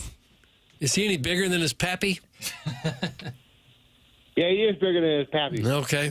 That off. So it's a little more credible. Yes. Okay. And then the third title match of the evening was for the women's Intercontinental Championship between Maxine Dupree and Becky Lynch. You like that Jermaine Dupree? Welcome to Atlanta, right? Yeah. And the winner of the match, and still Women's Intercontinental Champion, Becky Lynch. Now, I know I've asked you before, but I keep forgetting. What's the difference between Intercontinental and just the World Champion? Intercontinental Champion, for my opinion, takes place of the World Champion if they don't schedule the World Champion to compete. It's kind of like the alternate for Miss USA. Is that what if the world champion is not available, the Intercontinental champion will step up. Yeah. Like Because Intercontinental would mean the whole world, right? Theoretically. I think it's just North and South America. No fooling. I think. Well, then intergalactic. No. Intercontinental Champion is all the continents, but the world includes the World oceans. Champion is all. Oh, by the way, I forgot to mention. What? Becky Lynch lost by disqualification to Maxine Dupree. Doug, Becky Lynch of Happy Gilmore 2. Okay, that means the belt cannot change hands, right? And she's the man? Yeah, she is a man, and Doug, you are right. You got something right for once. Okay. Take that. Clip that off and use it forever. Larry, do you have the top 5 countries at your disposal? Yes, I do. But by the way, Jay Uso won the Battle Royal and is facing CM Punk on November 1st at Saturday Night's Main Event. Okay. Now it's time for the top 5 countries. All right. Go ahead, please. Number 5 will be Australia. All right. Number 4 will be Chile. Chile, okay. Number 3 will be Greenland. Okay. Number 2, Canada. Right. Number 1, United States of America. Yes, despite the Mariners' loss to the Blue Jays. Listen to that. You ever see the Freebird performance at the Oakland Coliseum? Was that 77? It was only 2 months before the plane crash, and I believe that was the 38th anniversary of the plane crash yesterday. Am I right on that? Are you asking me? I don't know the years, Tim. Neither do I, Tim. Thank you, Larry. Larry, God bless you, and God bless these United States of America. Yeah, God bless America. I'll be over there Thursday for the interview with JBL.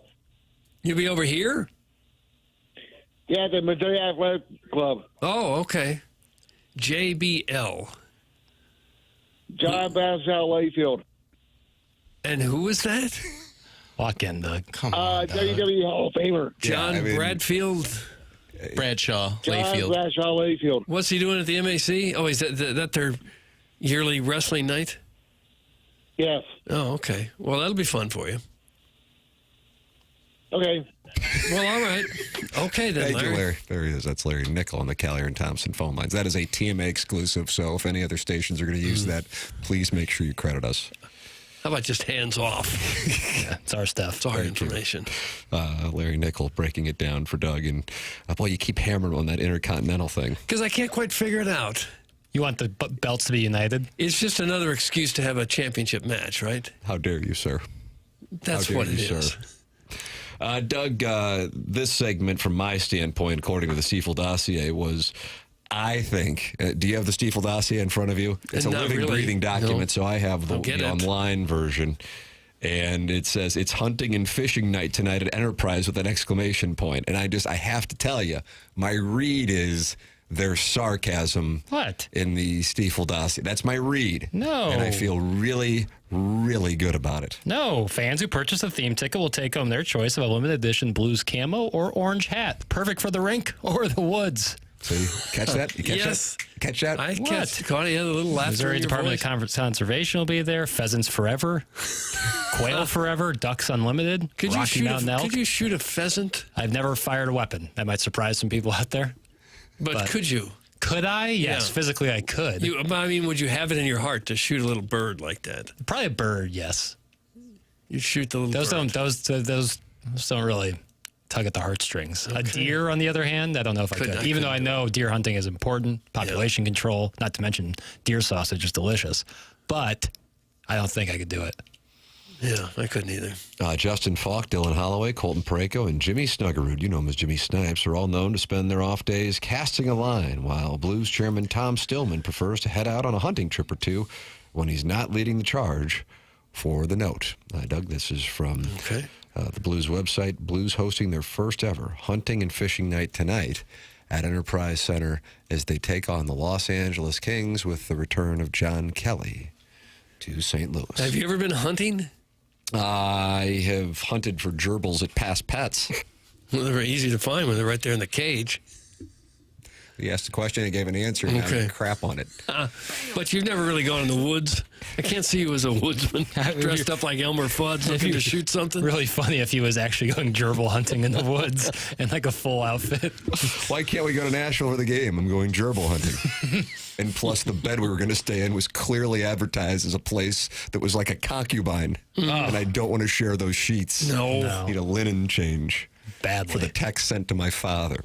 Email in about the text sent to my father the morning after at InsideSTL.com. For our design, air, heating, and cooling email today, the morning after at InsideSTL.com. You're welcome to talk it over with other TMA listeners in the Michelob Ultra YouTube chat. That's at youtube.com/TMASTL. And, of course, call in like Larry Nickel did, 314-974-0101, Callier and Thompson phone lines, and text in 314-399-9646.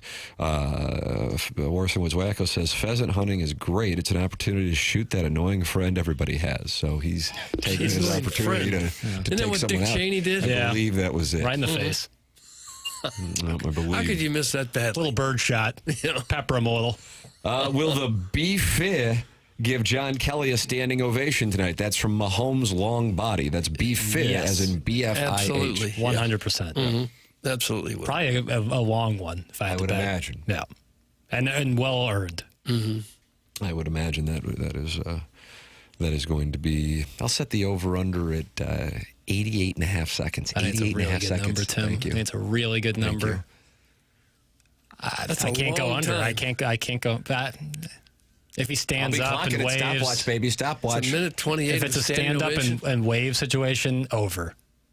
If it's just like a video and there's like a shot to him sitting, I'll take the under. But if he stands up, stand up and acknowledge the crowd, just like Jeff Goldblum did at SoFi. Then the over. Did he really? Yeah, and then he made the heart signal. Oh, that's right. That's right. That's right. And I believe Steve Martin and Martin Short make fun of it in a current commercial.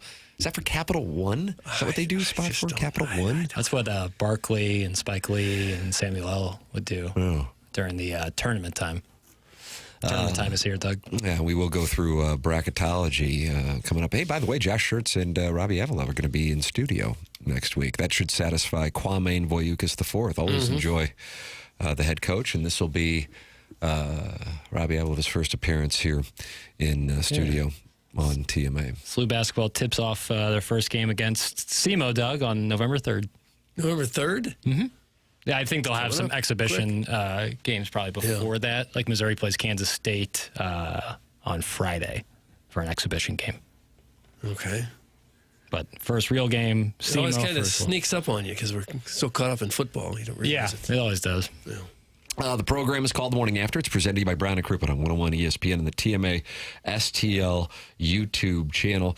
Doug, they are not happy, and we have it captured for you here on the program. You're going to hear a lot of them who are not happy.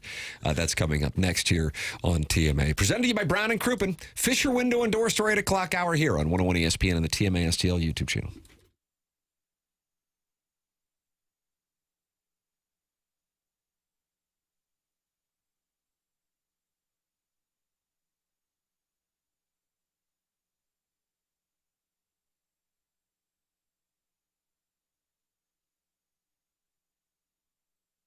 My wife has said for years, let's go to Scotland. Let's do it. Martin Kilcoyne here, getting excited about this trip next summer. The trip of a lifetime, really. Can't wait to hang out with you, the listeners, telling some stories, maybe a little TMA behind the curtains, having some fun while we're just sitting there sipping whiskey at a historic whiskey distillery, cruising along the Orkney Islands, going to the lovely Loch Ness, the Highlands, all these great places that you may have seen and featured during like a British Open or something. Edinburgh, Glasgow. We're going to go to all of these cool spots, and Colette Travel handles all the details, the flights, the meals, the hotels, all your local experiences. All you have to do is sit back and enjoy. Can't wait to be there with you in Scotland. Don't miss out. Call our friends at Altair Travel to find out more. 314-968-9600. Altair Travel. 314-968-9600. Can't wait to be hanging in Scotland with you, the great listeners here on 101 ESPN. Also, more information on the website, 101ESPN.com.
Doug, you wanted Jodeci? You got it. Okay. It's TMA 101 ESPN, Fisher Window and Door Story, 8 o'clock hour here on the program. Tim McKernan, Doug Vaughn, Chairman Kurt at the dais while Martin Kilcoyne vacations at Jackson's parents' place in the Hamptons just for one day, just a little Tuesday getaway. Right. And he will be back tomorrow. And Jackson Burkett is our DJ today here on the program, a program that welcomes you to participate. 314-399-9646 is how you can text in. And then this Michelob Ultra YouTube chat appears to be heated. I am not sure what has caused the dissent, but it looks like they're arguing over professional wrestling. Oh, no. I see the word restraining order has been bandied about. Just like your ex-wife with her divorce contract and your kids with their restraining order. That's spicy. So it's getting personal. Yeah, we leave the kids out. Yeah, I live by the mafia rules, Doug. The wives and kids have to be left out. Okay. So, Jackson, I don't know. Are you going to go in there and police the Michelob Ultra YouTube chat? You know, Coco in Sopranos broke that rule, and it cost him his teeth. Doug, Coco in Sopranos broke that rule, and it cost him his teeth. And if I'm not mistaken, he said something to Jamie Lynn Sigler, DBA Meadow. Yeah, he said something to her. Tony didn't like it, and put his teeth right up against the bar. Yeah. Kicked him in the back. They call it a curb stomp. Oh, yeah. American History X. Is that Butchie watching? Was Butchie watching? Was that Butchie? Yeah, he was still eating his pasta, which I thought was odd. I would have stopped eating probably. Doug, if a gentleman's teeth got taken out, would you continue to eat your pasta? Or would you do what Butchie did? You're not the guy getting your teeth kicked out. He kept eating? Yeah, the guy, Butchie. After the teeth were knocked out, he kept eating? Just while it was going on. And he had the napkin tucked in the Of course. That's what I aspire for, is to sit in a really nice restaurant in the middle of the day and have a giant Italian feast while no one else sits in the restaurant and just take meetings like I'm a mob boss. Meetings. That's what it is. Tony Soprano's just sitting there by himself in a suit, giant plate of pasta. It's like 3 p.m. No one else in the restaurant. That's what I want. Well, he's at a stag bar. Well, that when he's at his backup office at the Bada Bing, but sometimes he'd just be at Artie Bucco's restaurant eating by himself and no one else was there. Doug, was that Vesuvius? Vesuvia, I think so. Roof's on fire. Let's see. I don't know what caused this. We need to do something about the fake cowboys who wear boots, tucked in flannel shirts, drive a pickup truck that's clearly hauled nothing in its bed, and grew up in Glen Carbon. That's from the Nippert School Monitor. There's nothing that can be done. They've taken we over. Need to do something about that? What can we do about it? That's in the Michelob Ultra YouTube chat, and they're just not happy. There is a lust for that kind of lifestyle, but I don't think people really want the hard work that goes along with it. I think the pickup truck might be the most common vehicle in America now. It was close to it a few years ago. Certainly in the Midwest. Like the F-150 Ford was like the most popular vehicle in America there one year. It is fun driving the truck. I've never had one. Yeah, my dad had one. It was nice. You nailed it, Doug. The Ford F-Series. Number one vehicle? Mm-hmm. Yeah. Well, they're handy when you need them, for sure. I don't think I'm built for trucks. I could drive one. I wouldn't haul a damn thing. The problem is if you get a truck and someone's like moving, you bet your ass you're going to get a call from that person and you're going to have to go help them move. And some of them don't fit in your garage. Right. Yeah, they're too long. Like my neighbors can't park their pickups in the garage. That's why you ought to get a carport. Okay. Jackson, they're not happy. No, it's just a matter of who you want to go with being the unhappiest. I feel like Matt Rule. Yeah. At Nebraska, he's already started. He's done what he did with the Rams, did in St. Louis there. He started moving stuff to L.A. Before the season was over.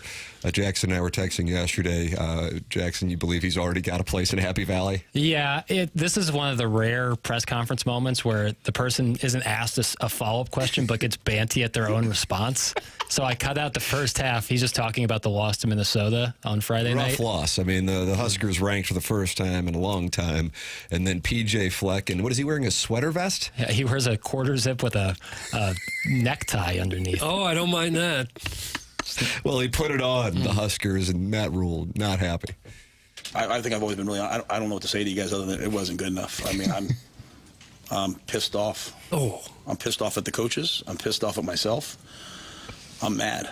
And when I say I told them, it doesn't matter. It doesn't matter what you tell them if they don't listen, right? I couldn't convince the coaching staff what that game was going to be like. I knew what P.J. Fleck and Minnesota would be like on a Friday night, and I couldn't convince the team. So now they know. But that's not me saying I told them they didn't do it. It's me saying I didn't get it done. I'm saying, like, that's my job. Like, that's my job, to get the team ready to play, and they were not not ready for that battle, especially in the second half. We're good enough to win. Okay, we're good enough to win. So get your guys ready to play this week. Donnie, get the O-line straining and blocking. I'd rather dive than let my quarterback get hit.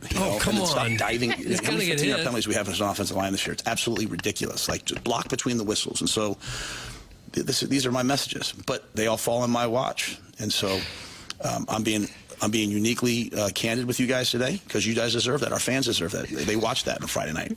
It's ridiculous. If fans spend their money this week to show up and watch a team diving on the ground to make tackles and guys getting pushed back into the quarterback and just like, then I'd boo us. Gosh. Again, he's no follow-ups. He's just getting more and more upset about his own response. I think I like. He just lost the Penn State job with that diatribe. Oh, I think he's got it. Hence the diatribe.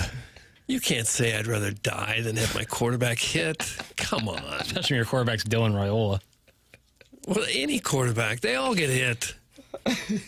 Him and off-brand Mahomes are gone. That's from Choke Artist 1.6. Yeah, I wonder if Raiola will follow him.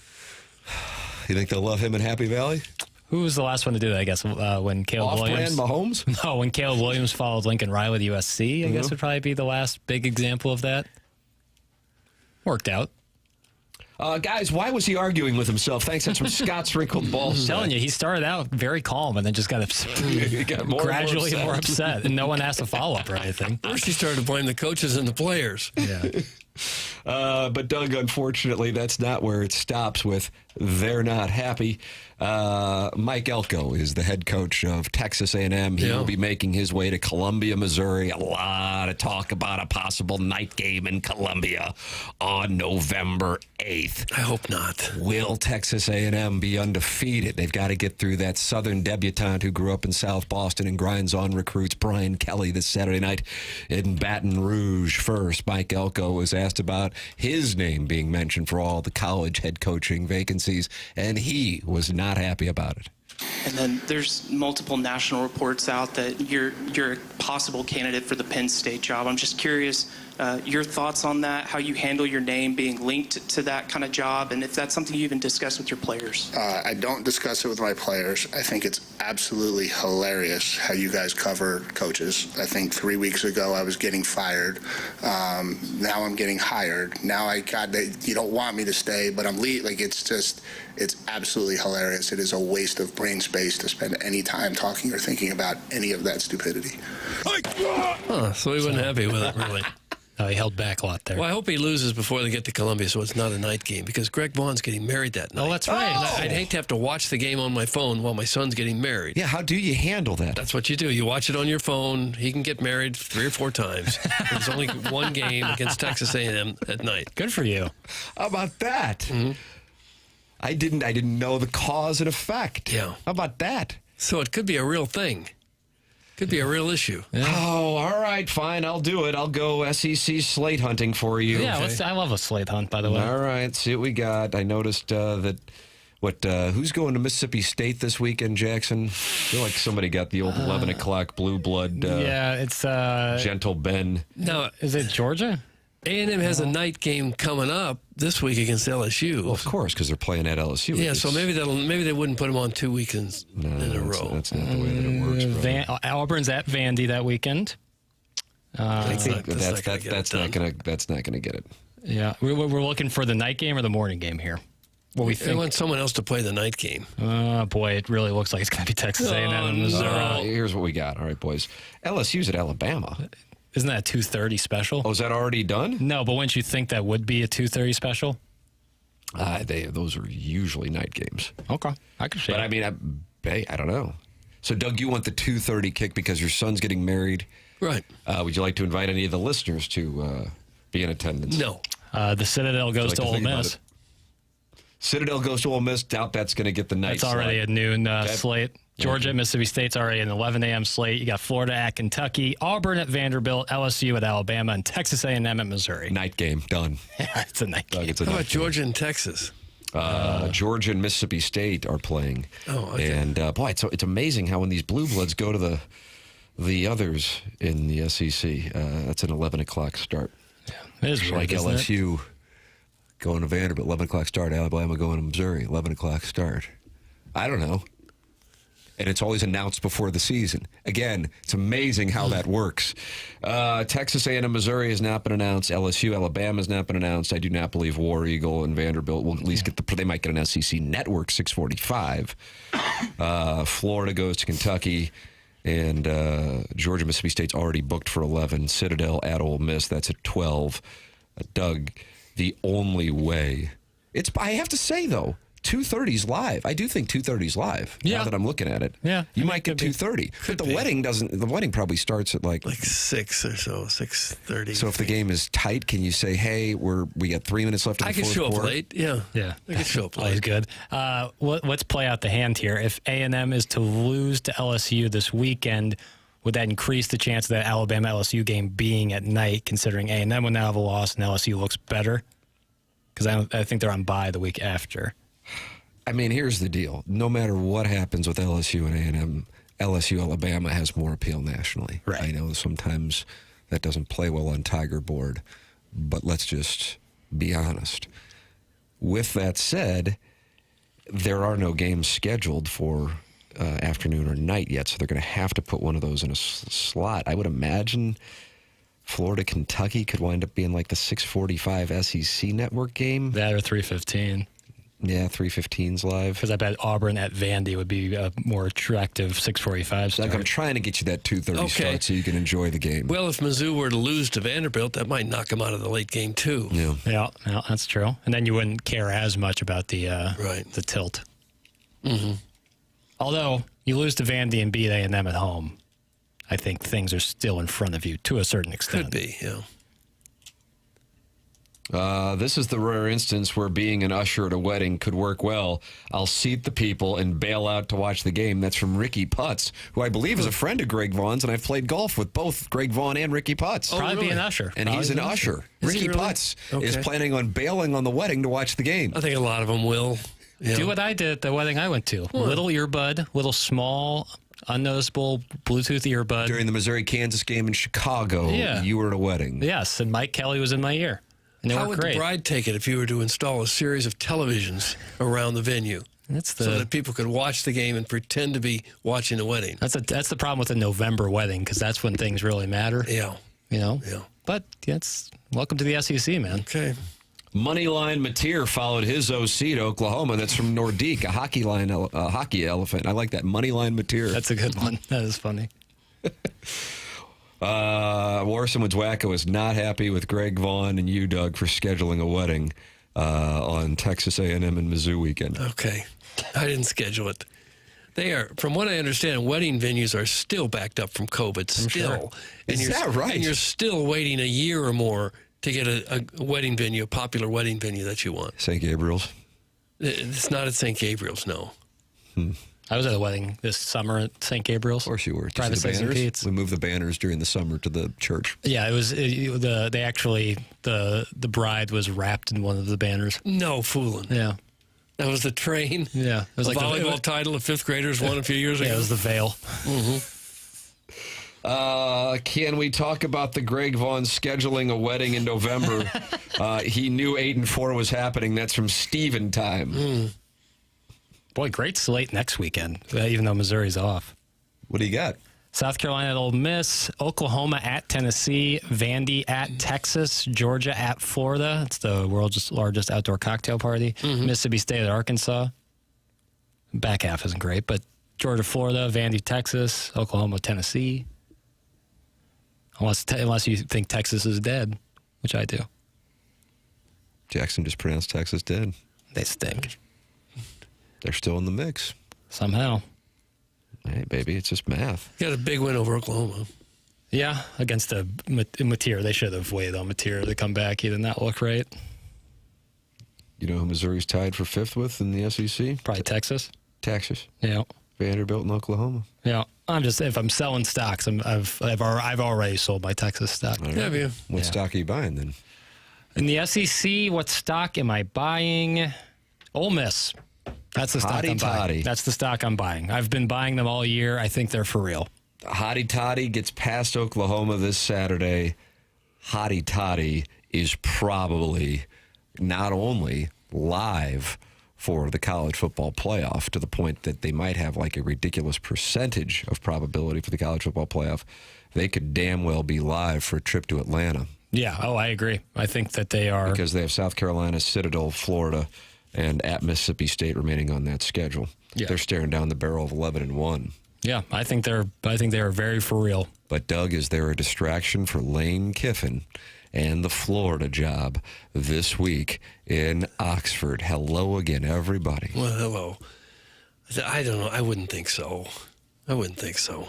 KG, please clip off that awful Texas take from Jackson. That's from Steven time. I kind of agreed with his Texas take. So you will not be Does this clipping it person off. think Texas is good? A team that was battling at Kroger Field just a few nights ago? Probably should have lost? I mean, what are we doing?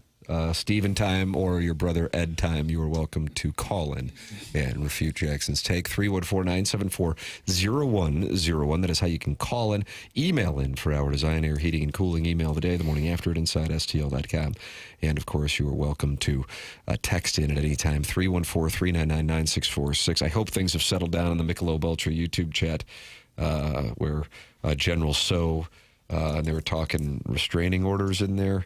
Or spicy so, Doug. And they're arguing about what a sport is. 251 people. What? About what a sport is? Chess? What is it? Spicy so says, hey, pool boy, what is your definition of a sport? And that's from Doug's pool boy bottom, who says ESPN covers spike ball and cornhole. Would they be sports then? And he's arguing with Lex Luthor about what a sport is. So that's what's going on in there if you want to get in there and interject. I think it's a sport. Interject. Is poker a sport?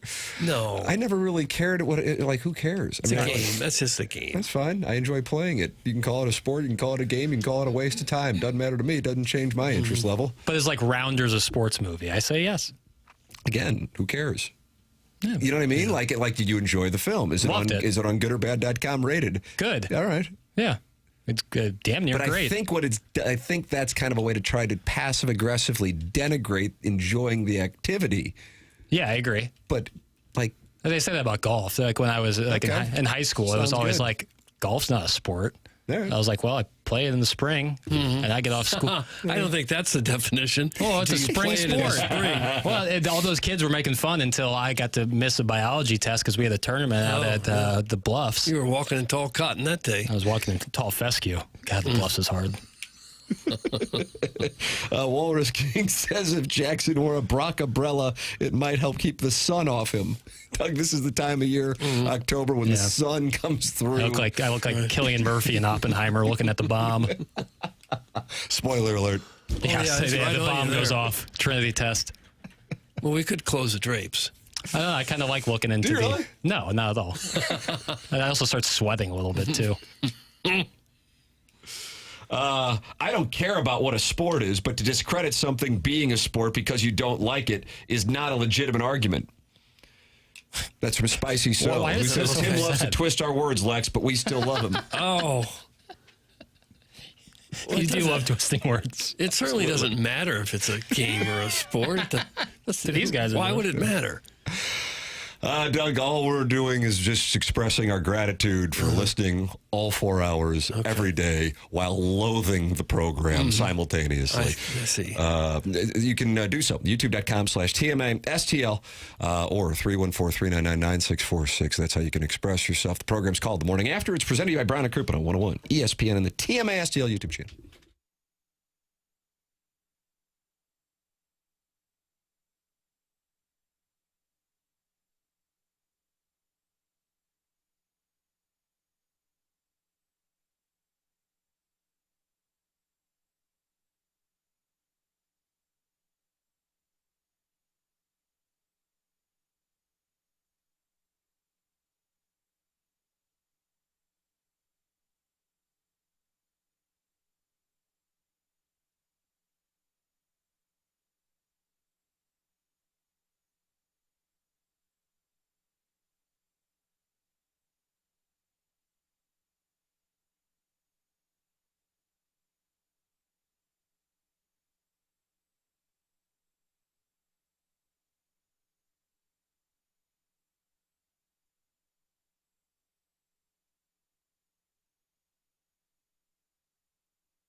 This is Jackson with the Sports Center update brought to you by Saliga Heating and Cooling. Oklahoma City Thunder star forward Jalen Williams was ruled out of their opening game this evening against the Rockets as he continues to recover from off-season surgery on his wrists, so no J-Dub tonight for the Thunder. That was another Sports Center update brought to you by Saliga Heating and Cooling, a Daikin heating and air conditioning dealer.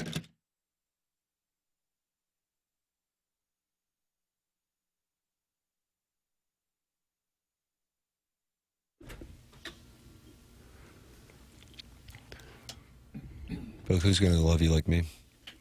I can't think of anyone. Thank you.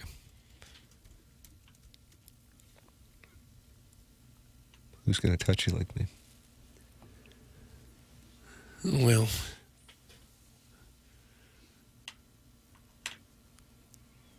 are these the words of the weekend? Yeah. Is he coming on today? The weekend? Be great. Sounds like he's not. That'd be great. He was in. Why don't you work on it? Didn't you work on Brandon Walker? I tried getting Brandon Walker on the program. Walker, Doug, he has gotten sideways with Missouri. Maybe you got some audio to communicate this to the audience. He's gotten sideways with Missouri fans, and apparently our very own Brandon Kiley on the Twitter tweets. Here's some context. All right. Go ahead, please now. Jalen's on a satellite delay. Hit the lever. Hit the lever now. Missouri at Auburn. Auburn is going to somebody's season up. Auburn is too good to keep. This isn't the audio I wanted. Doug, you pissed now? Well, show prep is a little thing we need to have a discussion about, I think. Hold on. Okay. Hold on. I can wait. Hold on. I'm not going anywhere.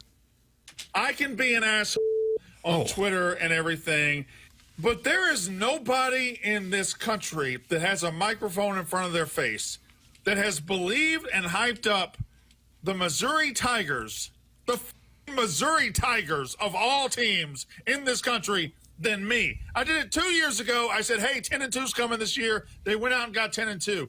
I said, pump the brakes a little last year. It's going to be a little reset. It happened. This year I said, look out. This Missouri team can be really good. And they are really good. And the other day, I was pumping the tires of this team, and I was saying, listen, for Alabama, this isn't that big of a game because they play in these games all the time. For Missouri, if you're a Missouri fan, this is the biggest game of your life. And I was using hyperbole to prop up the magnitude of the opportunity that Missouri had. Obviously, they've had big games when and they've lost them all, but they've had big games. When they lost the SEC championship game in 2013 and 14, when they lost every big game they've ever had, they lost. And Missouri fans had the most bizarre reaction of all time. They destroyed me online. Their local media guys are calling me out. They're saying, we've had bigger games than this. This isn't that big of a game to us. We played Auburn in the championship game. They beat us 59-42. Like, God, you want to remember that? Why is that a big game to you in retrospect? And it was DM after DM, tweet after tweet. You don't know ball. You don't know us. We've had big games. This isn't big for us. And now look at you losers. God, I have done nothing but pull you into the national spotlight. And you spit on my face. You drink. You Missouri. All y'all. I don't think he knows ball. That's the biggest insult you can give is you are not a ball knower. Yeah. So Jackson, because Jackson is for equal time, reached out to Brandon Walker to join us on this award-winning presentation. And Jackson, what do you have? Should I read the exchange in entirety? Sure, I'd love to hear it. Hey, I said, hey, Brandon, big fan of your work. I produce a morning sports talk radio show in St. Louis on 101 ESPN. We'd love to have you on to talk Mizzou and all things college football. We are on from 7 to 11 Central every weekday. I said, don't let the nameless and faceless Mizzou accounts fool you. We play a lot of your audio on the program, and the real fans enjoy your work. Thanks in advance. And he said, respectfully decline, F Mizzou. Where's this guy from? He's a Mississippi State, Hail Starkville. State. We, of course, have had Stingray on the program. Right. He was supportive of the program, but unfortunately, it doesn't sound like Brandon will be joining us. No, now he's at the Barstool Chicago office and does a lot of good. I really do. I do better job out of it. I do really enjoy all the stuff he puts out for college football. I think he's really good. You think he's a ball knower? Yeah, I just think he's a little bit like every college fan base has terrible people on Twitter. Like every single one. But you call them Tiger nationalists on Twitter. I do. Yeah. Well, that's what they are. Well, you have they call people cowards even though they don't have their names or faces on the account, which is... And you think that's... Well, I think that's ironic. Most guys have to be a little bombastic and highly opinionated if they're ever going to make it big in that business. For sure, but this was a private message. Like, I didn't tweet at him. This was a DM. I appreciate he kept the same energy. I respect that. What's it going to be like when Missouri defeats Indiana for the national championship on January 19th? He'll have to eat his words. Nice.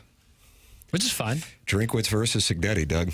Boy. And the odds of that happening conference. Yeah, that's where the real game would take place. Get involved, 314-399-9646, Air Comfort Service text inbox. That is how you can text in. And, of course, you also are welcome to go to youtube.com/TMASTL. Can't wait to see which team gives Mizzou the signature loss of the season. They get to talk about 12 years from now. That's from Adam Welly in the Michelob Ultra YouTube chat. Probably Bama. Right, that Bama game.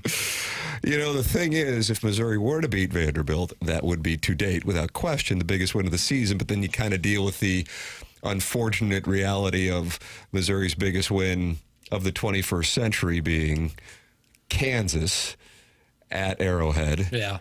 But it's Kansas. But Kansas that year was a great team. They really were a great team. I'm not saying that to, mock it. They really were truly a great team. That was a super unique year. Doug, can you give me the last 2 times Missouri went on the road and beat an AP top 10 team? The last two times. I need both of them for you to get full credit. Beat a top 10 team. And maybe a Butterfly Kisses reward. Well, did the Kansas game count? They were kind of on the road. No. Can we get the Jeopardy mouth horn? Sure, no problem. How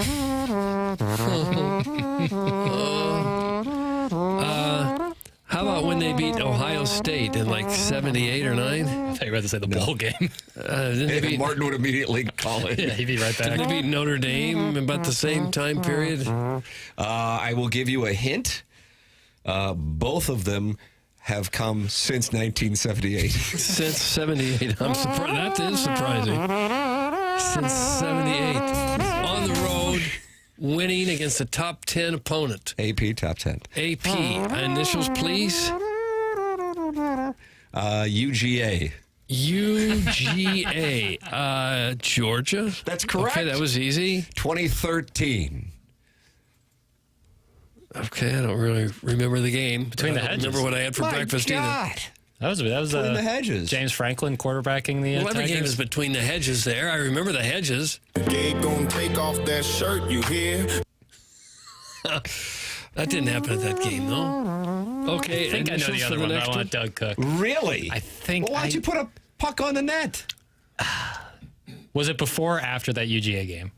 Before. Never mind. I don't know it then. Way before. Okay. Then it's probably before my time. Way. Well, Okay. but it's post 78 though. That's right. Okay, Initials, so 80s. please. MSU. MSU. Michigan State University. No, I'm Mississippi sorry. State University. That's correct. Okay. 1981. Wow. God. Oh, what a memorable game that was. What were they doing playing Mississippi State in 1981? Well, they used to play Notre Dame and USC and Ohio State. Yeah, they used to play good teams. The dark ages. So, Doug, the point being, it hasn't happened a whole lot. Again, I don't know how many other programs have had 2 wins over top 10 teams in the last 45 years on the road. Probably none. Thank you. See? But this would be the first since 2013 and the third since 1981. And that was the Dodgers and Yankees? Am I right on that? 49ers and Bengals? Am I right on that? Sounds right, yeah. I don't really know the others. Probably the Islanders won, I would think. 1981 Super Bowl champion. You're putting in Bengals? I hate when he says Bengals. Well, I'm passive aggressive right now because I'm third that needs to person. stop. No, it was Oakland. It's not the Bengals. Why not? It's the Bengals. No one says it like that. B-E-N. Tim, Oklahoma was #1 in 2013 when we won in Norman. Eye roll emoji. That's from the Legend of Columbia who worked to get me a table at CC City Broiler. I don't believe Missouri played Oklahoma in 2013. They did not. They were in the SEC, so it'd be And that a little surprising. That Oklahoma game he's talking about was at Columbia. That's correct, and in 2010. But other than that, it's rocket. Spot on. Yeah, they won. What are you looking up? The menu at CC's Broiler? No, they say to get the prime rib, right? That's what you're supposed to get. Doug, how's the salmon? You get the salmon. You go to Matt steakhouse and Weiner get a says salmon. trout's terrific, salmon sucks. Oh, He said I that to love me and salmon. Martin in Seattle in 2000. He's wrong. Get I love Weiner on, salmon. Jackson, since you can't get Brandon Walker on. All right. Thank you. What are you looking up right now? I was looking up the 2013 football schedule. Okay. They didn't play Oklahoma. Well, no. What was the record that year? 11-1, 12-2 total, because they lost to Auburn. If you remember, Trey Mason had himself a game. Yeah, I remember. Doug, MSU stands for Missouri State University. Yes, it does. Tim, do you have any idea how many of your audience went there? Go Bears. It's the 636. Oh, my God. But it didn't in this case because we were talking about the team that Missouri This is beat. wrong. And they the person didn't was play wrong. them. And then now is upset because people went there. I had sex with my wife in an RV at the 2013 Georgia-Mizzou game. That's from the Worson Woods Wacko. And now Dad is dead. You think he took that RV down to the game? That probably sounds pretty fun. Doug, it was Washington to Bud Sasser for a touchdown. That's from Chunk to the Chuck. Okay. Bud Sasser could play. Yeah, I remember that. I've always kind of wanted to take an RV on a road trip to a college game or Cardinal Series or something. You ever driven an RV? I've never really driven it. No, I've been in one. Yeah. Was the Mizzou-Auburn SEC championship game the year where the drive down was just through terrible snowstorm? Do you remember that, Tim? I think that might have been the 2014 game, if memory serves. Against Alabama. Yeah, Roll Tide. Shane Ray kicked out in the first drive, and it was over already. Yeah, that didn't go well either. Roll Tide, roll. I blame the refs. Otherwise, Missouri would have won that. Yeah, well, it was like Matty Mock was just scrambling like he was playing at Francis Park on a Sunday morning, and he was about to get murdered by the Alabama defense, and he would just throw it up in the air and hope. And they lost by, what, 3 that day? Give or take 30. Yeah, 300. Get involved in the program, 314-399-9646. You can text in. Then you got the Michelob Ultra YouTube chat where friends have gathered to watch the program, like John Scores, MD 2020, and the Nipper School Monitor. And Lex Luthor's in there talking about Ben Wallace. Oh, boy, could he get a rebound. So there you go, Jackson. You ought to get in there and talk about it with him. Not much to break down about Ben Wallace. He's been out of the league more than a decade. Of course, email in for our Design Air Heating and Cooling email the day, the morning after, at InsideSTL.com. Doug, Albert Pujols news. Albert Pujols news. A surprising entrant into the Albert Pujols managerial sweepstakes. We'll tell you more. But you're going to have to wait through the break. It's TMA 101 ESPN.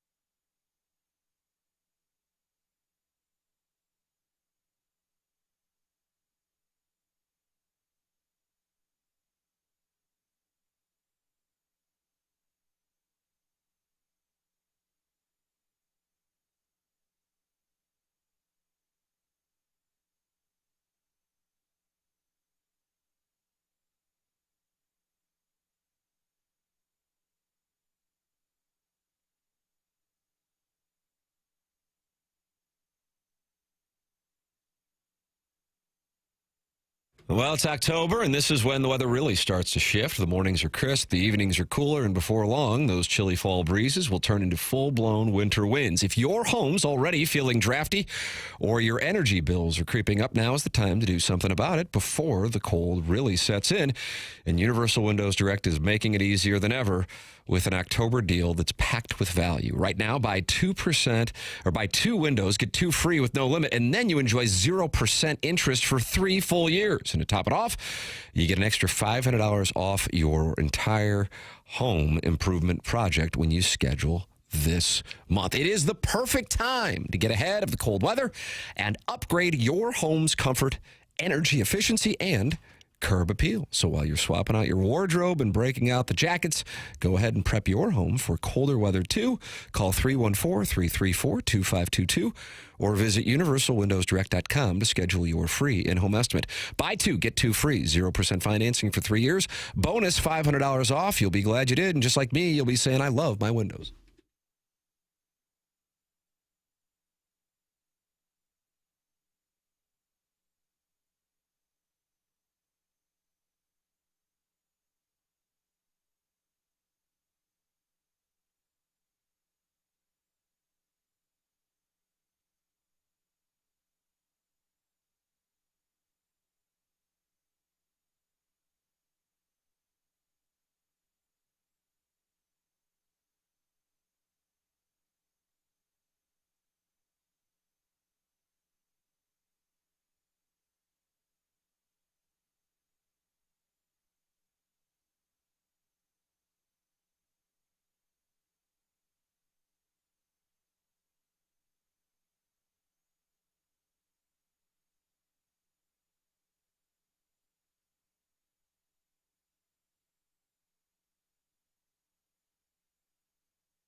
Oh, my.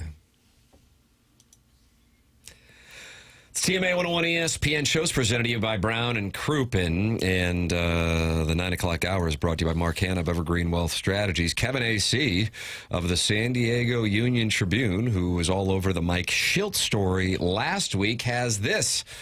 One of the game's biggest names is among the candidates the Padres will interview for their vacant manager position. The team will meet with Albert Pujols tomorrow, sources said, as they seek to replace Mike Shildt. Pujols, who retired as a player in 2022 after 22 seasons, is also expected to interview with the Orioles. He interviewed with the Angels earlier this month, but he is no longer a candidate for that job, according to multiple reports. Also, Torrey Hunter, former Angel, is no longer considered a candidate for the Angels job. So if Albert is going to manage, per San Diego Union Tribune columnist Kevin A.C., Doug, he will be managing either the Orioles or now the Padres, who he is interviewing with tomorrow.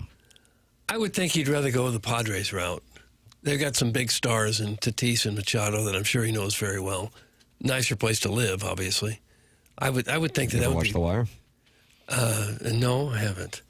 I thought he was going to get Bell had some great condos in Baltimore. Well, I'd still rather live in San Diego.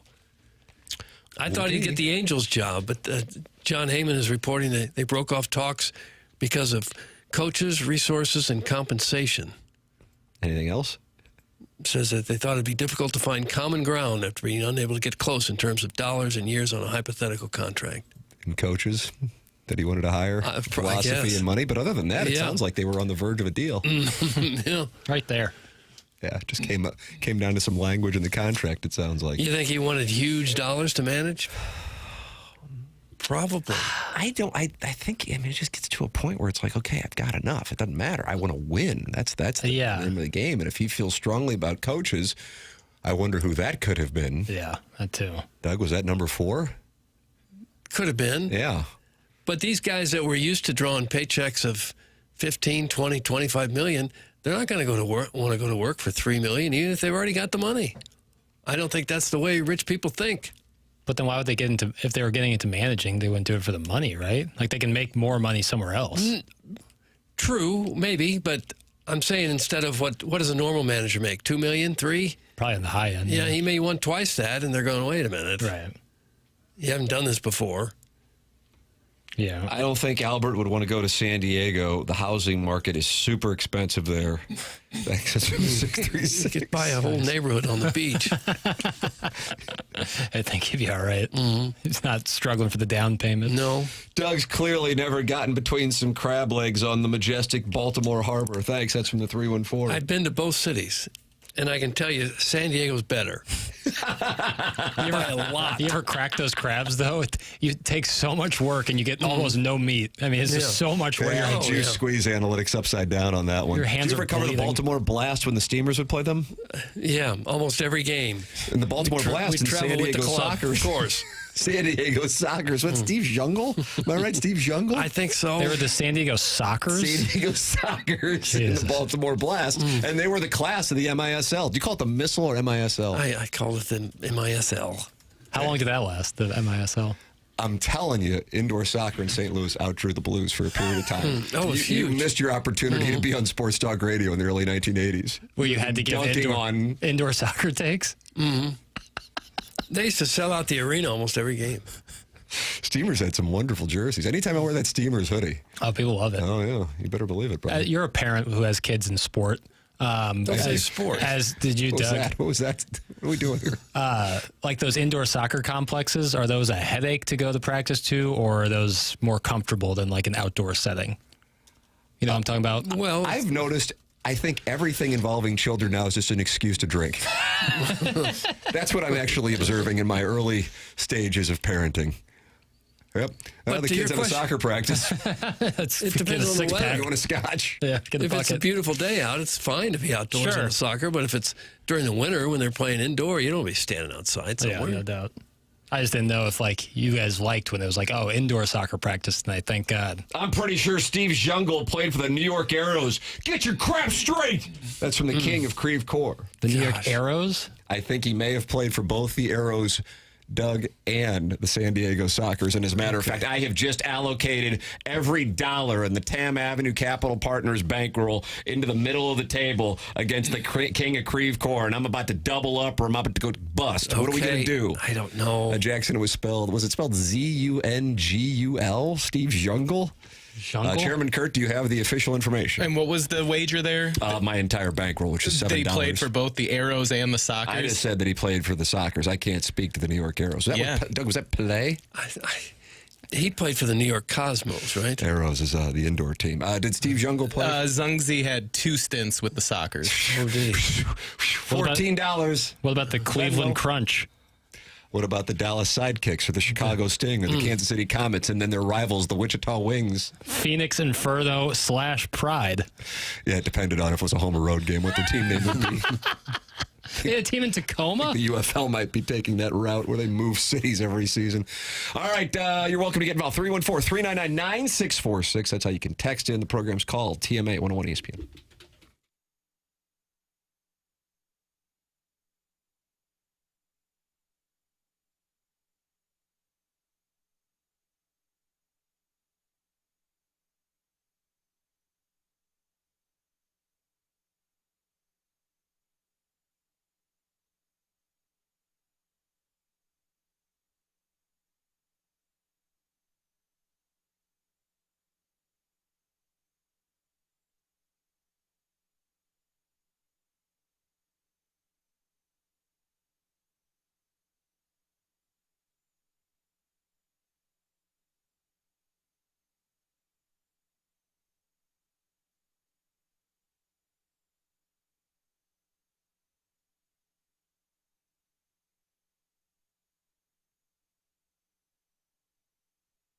Together Credit Union for all your banking needs. They are all around the St. Louis area, 14 branches online. It's togethercu.org, but they also like to have a little bit of fun. They rolled out that St. Louis Zoo debit card, which came with some special perks. They had the City SC debit card, and they do things like the community contributor mortgage. Instead of just getting a mortgage, well, if you're a first responder, you're an emergency technician, a teacher, those types of jobs fall into the community contributor. They have special rates, special deals just for you. That's how they roll at TCU. And more on that community contributor mortgage, find out online. Fixed rate, adjustable rate, conventional jumbo loans. They've got loans for everyone, but we always encourage those first responders, teachers, et cetera, to check them out. Find out what the rates are. It's all handled here in-house. Together Credit Union has the experienced team, does the underwriting, the servicing. It's all done here locally. Remember, Together Credit Union is your hometown home loan provider. Check out the rates, all the information at togethercu.org. Here's to making St. Louis your home. Together Credit Union is federally insured by NCUA.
Let's slow it down here, Doug.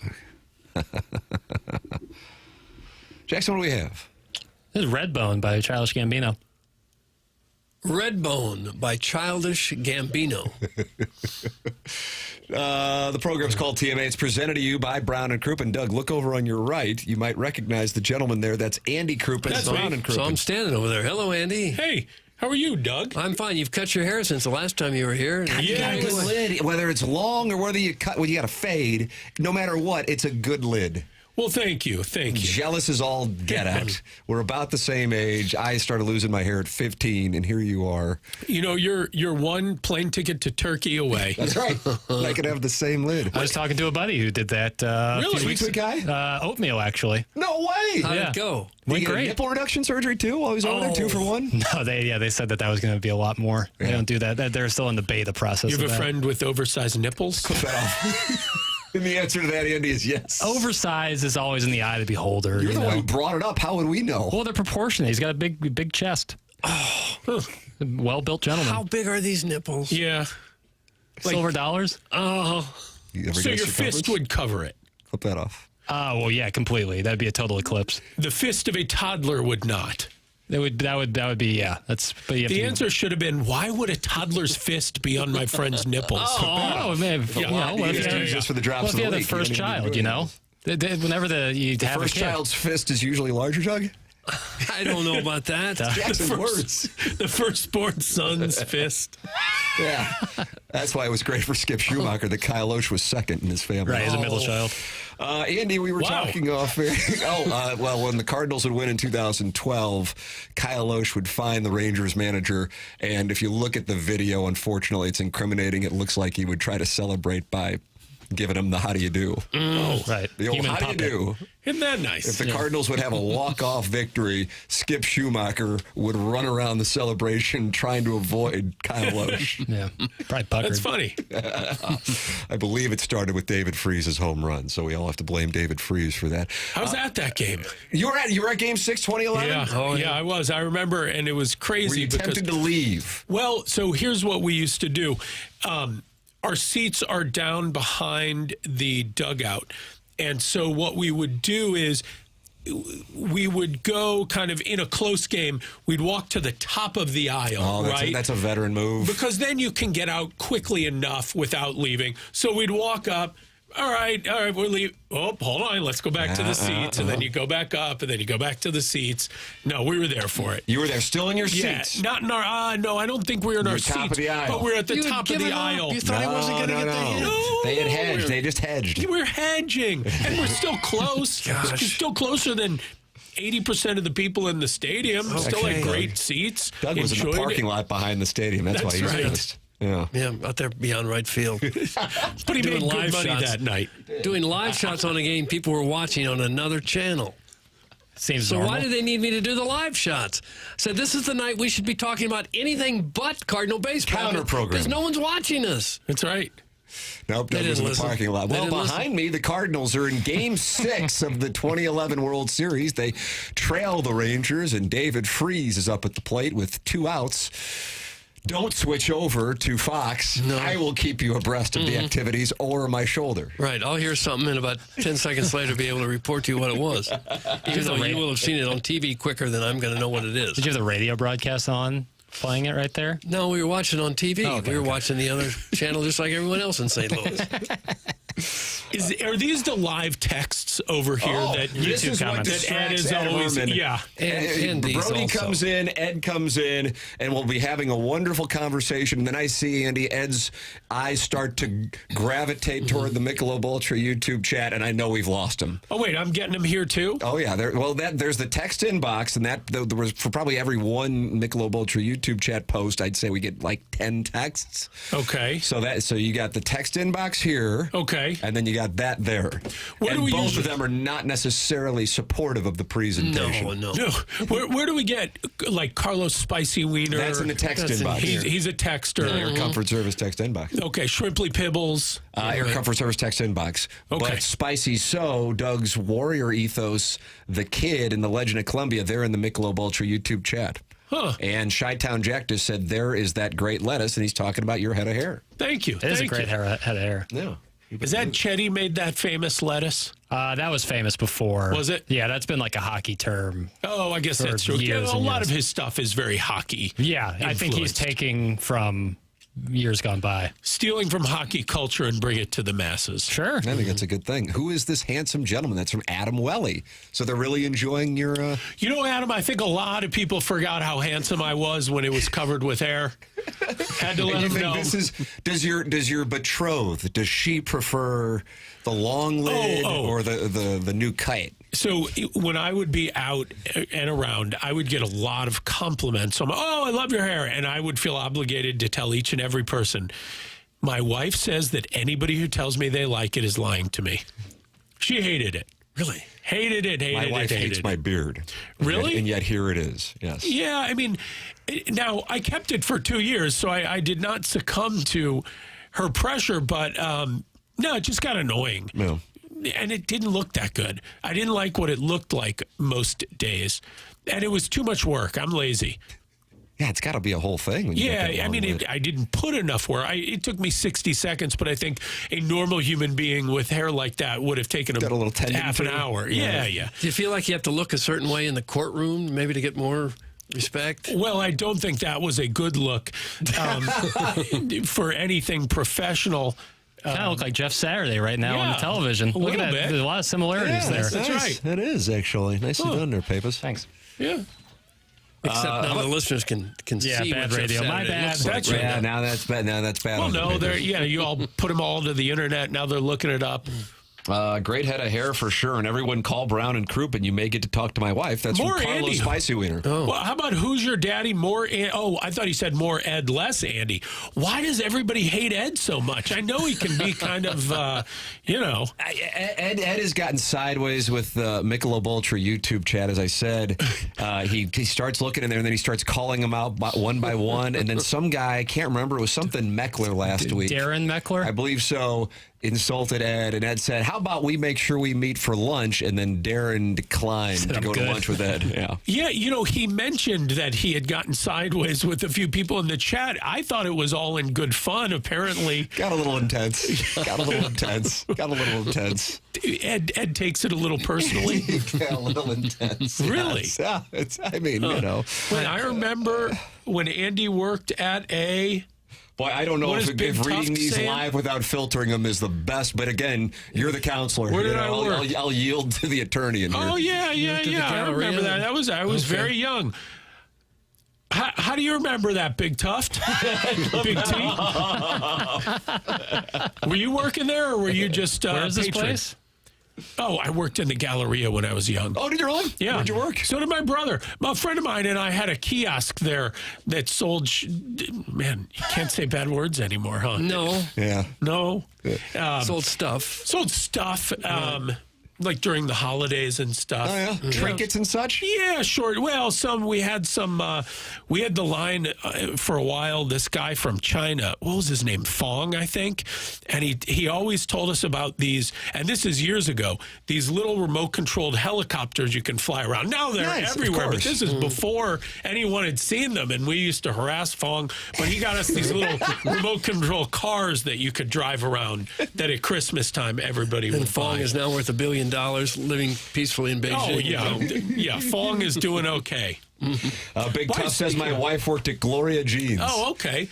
Gloria Jeans. Gloria Jeans Coffee Bean. Okay. Why? Speaking of Fong, why are all these gongs out here? That's a good, fair question. People constantly eliminate. They tell Tim just all the time how wonderful, how great he is. Being truthful. And when they do, we hit the gong. Oh, God, that's a horrible gong. Yeah. It really is injured. That one's a little higher pitched. Martin is hearing. He's not here today. They're but both Martin's terrible. hearing has been impacted Maybe for severely. Christmas I get you a real gong. Oh, that'd be a big giant one I can hit. Yeah. Like on the Gong Show. You don't see gongs much anymore. No, Unless you come to a sports talk radio station studio. You're right. Like, you remember like the big gong? I mean, those Gong really... Show. Right? The gong show was good. Fabulous gong. It's a tough instrument because it's not something you continue to play. Yeah. No, but that's when they had heard enough of the contestant. Right. They gonged it was over. Is it an instrument or more of sort of like an exclamation point? Yeah, it's like a noisemaker. Question. Yeah. It's almost a firework. Yeah, a little bit. Luke Fickle. Luke Fickle. Because I feel like your we're talking. alma maters. Yeah. head coach who got a vote of confidence yesterday, and then the AD said we need to raise more money. We're going to stand by Luke Fickell, who I think a lot of people in college football thought was going to lose his job on Sunday after they got stomped by Ohio State Saturday. Well, and the same thing's going to happen this weekend. Aren't they playing Oregon? I know Oregon is on their dossier in the upcoming weeks. I don't know if it's this week or next. Yeah, it's soon. It is this week, Andy. Yeah, your alma mater, of course, the Badgers from Wisconsin. And they're debuting some fancy new uniforms, new too. Uniforms, yeah. That'll be good for they have like some Grateful Dead collaboration. They actually are really look sweet. Kind of cool. They play in Eugene at 6 p.m. But last week we were talking about these big payouts. Yes. And he has one of the biggest in college sports, I believe. I didn't know that he did. Really? So Luke I'm Fickell wondering does. if Wow. that's why he got the vote of confidence. Yeah, it's like $25 million. So do they hit you up and say, hey, can you Venmo us $100K right quick? I'm getting all sorts of calls. North of 25. No, but is it more than 25? Yeah, 31 and a half. 31 and a half, Doug, for Luke Fickell's buyout. Until 2031. Yep, 2031. I mean, they've gotten blown out badly. Yes. They haven't scored the last 2 Shut weeks. out, yeah. And there's a good chance that'll happen against Oregon, I would think. Yeah, well. How do you keep ahead? I mean, I guess 25 million reasons why you keep. That's essentially it. But that's terrible. I mean, that's destructive. And they've got beatings still coming against Washington, Indiana, Illinois, and probably Minnesota. Boy, you're right. It's tough for a Big Ten schedule to be week in and week out. So Iowa beat them in Madison 37-0. Then they came back the following week 34-0. So that's 51-0 the last 2 weeks in Wisconsin. And then now they get to travel this weekend to Eugene, Oregon. Head home to take on the Washington Huskies, then go to Bloomington, Indiana, then at home against ILL, and then see Jackson's favorite in the sweater vest with the tie, PJ Fleck, to wrap things up. That is a brutal Big Ten schedule. That is a brutal Big Ten schedule. And by the way, they had to travel to Tuscaloosa.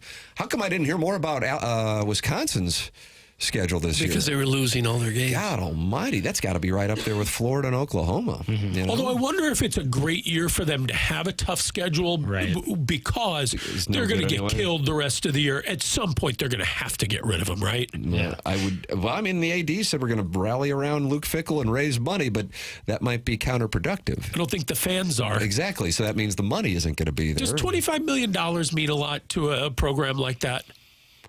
It's all about whether or not your alums and the boosters are going, it's worth it, let's blow them out. You know, that's what it gets down to. And in Gainesville, Florida, they said it's worth it. College Station with Jimbo Fisher, I think that was the biggest one.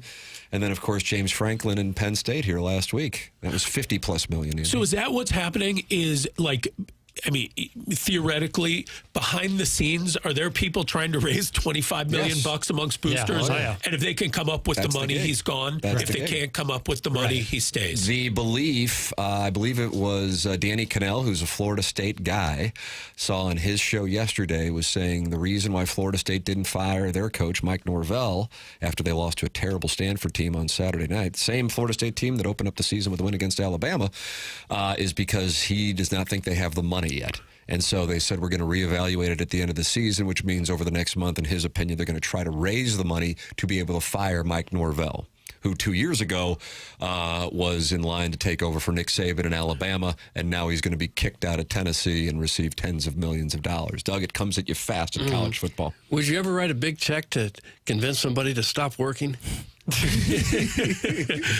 not at today's net worth. I would not.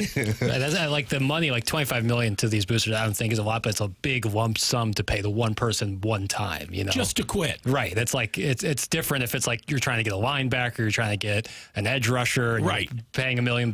It's like we need 25, so this guy will leave. Yeah, that's a lot. No, it's a tall ask. Then you got to pay out the assistants, and then you got to hire the new guy. Right. So it's not just that buyout. So it looks like, at the very least in the short term, Luke Fickell gets to keep his job and go to Oregon and host Washington, go to Indiana, host Illinois, and go to Minnesota. Now they say, and I don't know if this is just something people who went to Madison say, I've always heard that there are more CEOs of like big companies who went to Madison. Is that right? Than more than like all the Ivy League schools combined or something. Really? I mean, again, this could just be a little marketing that isn't necessarily true. Could be something people made up. Although I know a lot of people who did really, really well. Impressive things coming out of the University of Wisconsin. Yeah. And I think a lot of people who are from Wisconsin went back home and had like big dairy farms. There's a lot of money in the state in farming. I don't know. I don't know what is. I guess. There's got to be some money because Luke Fickell's going to get some of it here soon. Although you would think schools like Texas and Florida schools have way more wealthy alum. Yeah. And, Joan Cusack went to Wisconsin. Who's that? Joan Cusack. You're a big Joan Cusack fan. She's very tall. Doug? I don't think I understand. How tall is she? You like her just because she's tall? No, it just doesn't hurt. Oh, that is your thing. Okay. It is my Jackson's thing. kink is tall women. You like willowy women. How tall? How tall can you get? Oh, my. Like 6'5" or so? Sure. Frank Lloyd Wright, also a University of Wisconsin grad. So do they list me in there? Looking. A lot of former CEOs. Well, I'm seeing a lot. Former CEO of Yahoo, general counsel for AOL. I'm sure that's a pretty It's a great easy school. job now. I transferred in. I didn't get in. You didn't get in out of the jump? Oh, look at this. Inventor of SpaghettiOs, Donald Gorky. Whoa. Chef Boyardee, Gorky went DBA. there? Yeah, Gorky. big Gork. What's the tallest woman you've ever dated? Probably 5'7". That's not tall. That's normal size. Yeah, exactly. Well, yeah, it depends. I have a beholder. So you've never dated a woman who can dunk a basketball? No. Only in your dreams. Yeah, right. Do you know what lucid dreaming is? That's where you dream, but you're conscious that you're dreaming. Well, but you can control your dreams. Right. Yeah. That people try doing that, right? Yeah. And that's different than astral projecting, which is another thing people I do. don't know what that is. Yeah. It's people who wear tie dye. I can't deal with that. Wear tie dye. Wow. I'm just locked into this Badger Wait, alumni. so you hate tie-dye, but you love the Oregon I don't Grateful hate tie-dye. Dead jersey. I don't hate tie-dye. jerseys. You just hate people who wear tie-dye. Well, too much tie-dye. And you're lucid dreaming about tall women who can dunk on you? Well, that would be, if I could lucid dream, that'd be a start. That would be a very creepy dream. Jackie Boy has to be a Cameron Brink simp. That's from the River to Pear Yacht Captain. Yeah, she plays in the WNBA. She's very tall. If she were to approach you and offer to buy you a drink at Napoli, would you accept? Yes. Wow. Yes, I sure would. And would The jerkwood from Kirkwood went to Wisconsin. How about that? Right next You'll to never know who you're going to see in the Aircraft for Service text inbox. All of our friends. I remember that guy. This is a dense text here with the alumni from Wisconsin. Yeah, there are a lot of Wisconsin is Badgers. one of those schools that everybody who went there really, really loved it. It's just a great fun. I think it's up there with like Michigan has that loyalty, Boulder. Yeah. Berkeley, those kind of schools, people just love. I mean, I'm sure everyone who goes to Mizzou loved Mizzou, but I think they are probably more compartmentalized within Missouri. Whereas, you find Wisconsin There's a lot of graduate out-of-state. everywhere. Is that right? Well, it was weird. There were and a lot of people from big cities. A lot of people from New York, LA, Chicago. Went to Madison. It was an interesting place. How far? I've never been. How far is it from? Oh, really? I've never been. I've never been in the state of Wisconsin. Super random. It's a cool place. It's I don't know. It's a 5-6 hour drive from here. A couple hours from Chicago. How close is it? It's got to be close to Milwaukee because I would assume. Yeah, hour and a half. Yeah. Doug, let's head up to Wisconsin and watch them take on. I've been there for a basketball game, I think. NCAA tournament game there once. I don't know if it was Mizzou or SLU. We'll go during the summer. Well, don't tell me what to do.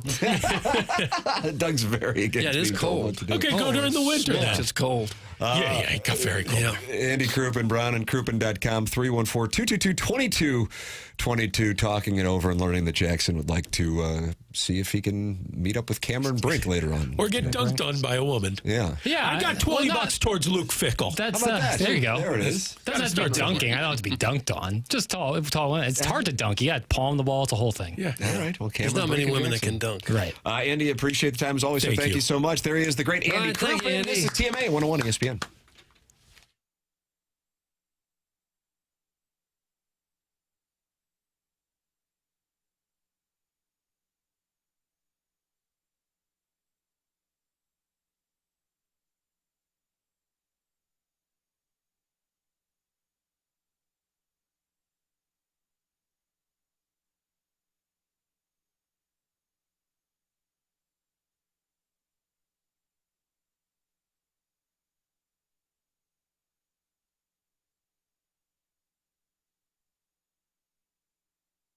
You've heard me talking about the Village Bar all the time. The great cheeseburgers, best in town, the waffle fries, the trash wing. Love hanging out at the Village Bar. And hopefully folks have figured out that barn out back, that's also a distillery. Yeah, they make these award-winning spirits.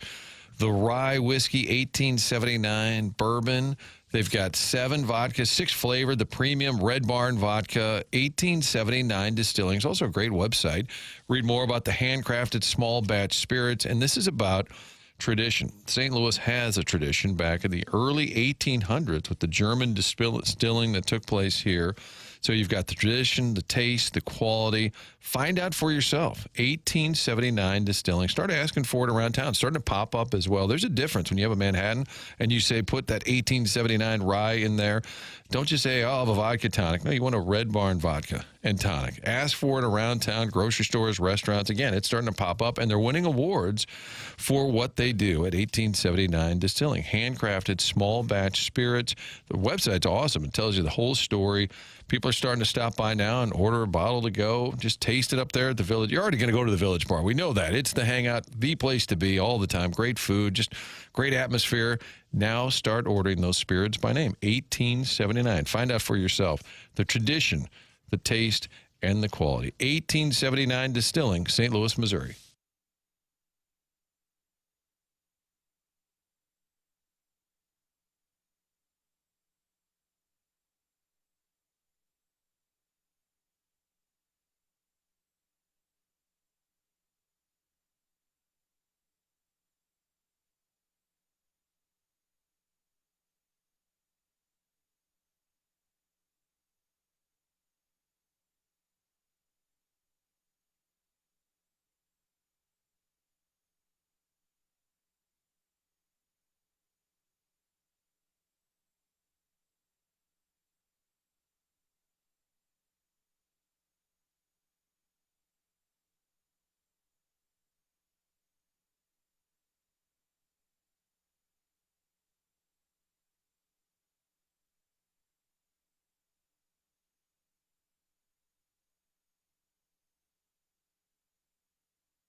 This is Jackson with the Sports Center update, driven by Johnny Londoff Chevrolet and Johnny Londoff Autoplex. Former Kansas Jayhawk Christian Brown has agreed to a 5-year, $125 million rookie contract extension with the Denver Nuggets, his agents tell ESPN.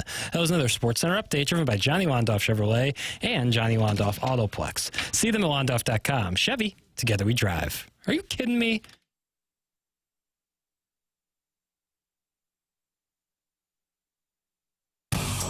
You think you can?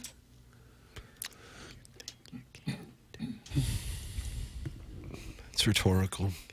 1991, anything? I don't know the years, Tim. It's TMA 101 ESPN. Mark Han, Evergreen Wealth Strategies, sponsor of this 9 o'clock hour here on the program. Coming up in the 10 o'clock hour, we will have the Design Air Heating and Cooling email of the day. Send yours in the morning after at InsideSTL.com. Doug, do you know anything about Design Air and Seth Goldcamp? I do, because they've been to my house a few times for regular maintenance on my air conditioner and my furnace. Now is obviously the time to get it done on the furnace. Do it before something goes wrong when it's freezing cold outside and the furnace doesn't work. Then you could be in some trouble. So go ahead and schedule a service now with Design Air. Seth Goldcamp, or one of his fine technicians, will be out there and get you taken care of, and they'll do it lickety-split. They're really fast when you call and you need help from Design Air people. They've been on the call since 1904, more than a century of keeping homes comfortable and customers happy. Longest running sponsor on TMA, and for that we're very appreciative of Seth Goldcamp and his family. 4th generation family-owned business. At Design Air, they believe in honest work. You're never going to be sold something you don't need. So whether you're dealing with the St. Louis cold or the summer heat, they have got your back with dependable service and no-pressure solutions. Visit DesignAirService.com. Schedule your service today. Design Air, comfort you can count on since 1904. Email in for that Design Air Heating and Cooling email today. It'll come your way in about 50 minutes here on the program. You can talk it over with other TMA listeners in the YouTube chat, and that is the Michelob Ultra YouTube chat. And that's at youtube.com/TMASTL. Doug, it happened last night in Toronto. George Springer goes yard, and the Blue Jays advance to the World Series. Here is what it sounded like when Brian Wu was asked a question about the Mariners' 2025 team legacy as they come up just a handful of innings short of becoming the first Seattle team to ever go to the World Series. It doesn't sound like somebody was happy in the Mariners clubhouse. Okay. But what ultimately do you feel like the legacy of this team is going to be, having gone as further than any other team in franchise history? Oh, gosh. I mean, legacy is no one's really satisfied or happy with this, I think. Is it possible the water was too hot in the shower? I've made that sound when you step in, it's too cold or too hot. It's just about like that. Jackson, you say that was Julio Rodriguez, or did a texter say it was Julio? Texter did. I read somewhere, but who knows, that it was Cal Raleigh. I don't know. It was a Mariners player was screaming. That's a weird scream, like primal. So upset that you just like scream like that. Right. From the Seattle Times columnist Matt Calkins, Doug. The record says George Springer hit the ball with an exit velocity of 99.1 miles per hour into the left field bleachers at Rogers Center in Toronto. Seattleites will tell you it went 300 miles per hour into their hearts. Viewers from the rest of the world saw Springer use a bat to hit one of the most dramatic home runs in Major League Baseball history. Seattleites will tell you he used a stake. No, baloney. That George Springer's kind of an underrated player. You don't think of him in terms of some of the best players in baseball. I never do, I guess, but probably should. He had 32 home runs this year. He's had 293 in his career. He's been a heck of a player for both Houston and Toronto. The about 300 fans showed up here at the Spreckles Theater tonight. They had plenty to say. Now, the Spreckles, you may know, is named after a sugar magnate, but there was nothing sweet about how this forum started. That's also writing that I don't particularly care for. Very similar. Calkins goes on to say there have been plenty of painful moments in the history of Seattle sports, but I'm not sure any cut as deep as the Mariners' 4-3 loss to the Blue Jays on Monday night. Some might counter with Super Bowl, Doug, was it Super Bowl 49? When Patriots cornerback Malcolm Butler intercepted quarterback Russell Wilson's pass in the end zone to steal a title from the Seahawks. The thing is, though, the Seahawks had already won a Super Bowl. That doesn't mean the denial of a repeat hasn't haunted fans for the past decade, but at least they have one Lombardi trophy to admire. The Mariners, meanwhile, remain the only team in Major League Baseball history to have not reached the World Series. For the 49th consecutive season, they managed to fall short of the Fall Classic. Extremely painful, I'm sure. I don't think it's as bad as that Super Bowl loss. I agree. When all they had to do was run the ball a yard or two for the touchdown. And it's not like they had some little jittery scat back there. There was Marshawn Lynch in his prime. And Russell Wilson throws a pass. It's picked off. Yeah, it's tough. Yeah, in a vacuum, I think that's worse. But given the context of everything with the Mariners and how close they were, although after a Game 6, it struck me as the Blue Jays to lose. I just felt like they were for sure going to win. It's easy to say after the fact, but that's what I felt. Seattle still had 2 more innings to score one run. Yeah. But that was I don't think you could top that Super Bowl loss. Yeah, that was about as bad as it's gotten for Super Bowl, unless you talk about the Falcons blowing that huge lead to the Patriots. That's probably the worst of the 21st century. Yeah. Well, it sounds like you need to email Matt Calkins. Okay. Where does he work at, Tim? Seattle Times. All right, I'll get right on that. And they're not doing well. Doug, the Dodgers, huge favorites to win another World Series. If you would like to bet the Dodgers to win the World Series, they are minus 210. So you're going to have to spend $210 to win 100. But if you feel like this is Toronto's time, for the first time since Joe Carter homered off of Mitch Wild Thing Williams in 1993, put $100 down and you're going to receive $175 back when the Blue Jays win the World Series. Well, I'm not going to bet on the Blue Jays to win the World Series because I don't think they will. Did you say when it starts? Starts Wednesday? Friday. Yeah, okay. I said Friday, give or take 2 days. I got this ESPN. Yeah, okay. All right, it says Wednesday on one of them, and then it's Friday down below. Well, I guess I got to write an email to Calkins and ESPN. ESPN's going to get a piece of my mind as well. Okay, will you be watching all these games? You have great interest? Depends on if I do go to Nashville this weekend. Sounds like Jackson's out, so I might take his spot. So that you got that factored in. I'm pretty much all college football all the time on Saturdays. Crummy weather. Another great college football watching kind of weather day on Saturday. I saw Stanford Steve reacting last night on the Twitter tweets, but I think he was reacting to one of the NFL games. And it kind of makes you think you got a Game 7 of an ALCS and, prominent sports voice for ESPN. And I realize Monday Night Football's in ESPN, but, the conspiracy theories, he's saying it only because it's on ESPN, as if that matters, are still focused on the NFL in a regular season game. Yeah, I mean, I was watching the baseball game, I'll be honest with you. Yeah, I go back and forth, but it's tough. Like when a good football game's on, it's just hard to change the channel. Unless the Stanley Cup Finals are on at the same time. Yeah. They wouldn't be. Yeah. But if they were, UFL. Would you switch off anything to go watch the Stanley Cup Finals? You're asking me? Yeah. Would I switch off anything? Like a good Cardinal game. Yeah. Cardinals-Cubs really going at it. Are the Blues in the Stanley Cup final game? No. Okay. It's like the Jets going up against the Penguins? I'd watch just about anything else. Oh, God, help us all. First Pecorino into this. Pecorino. The NBA playoffs would be on at the same time, so I'd probably be watching that. Just like I'll probably be watching that tonight.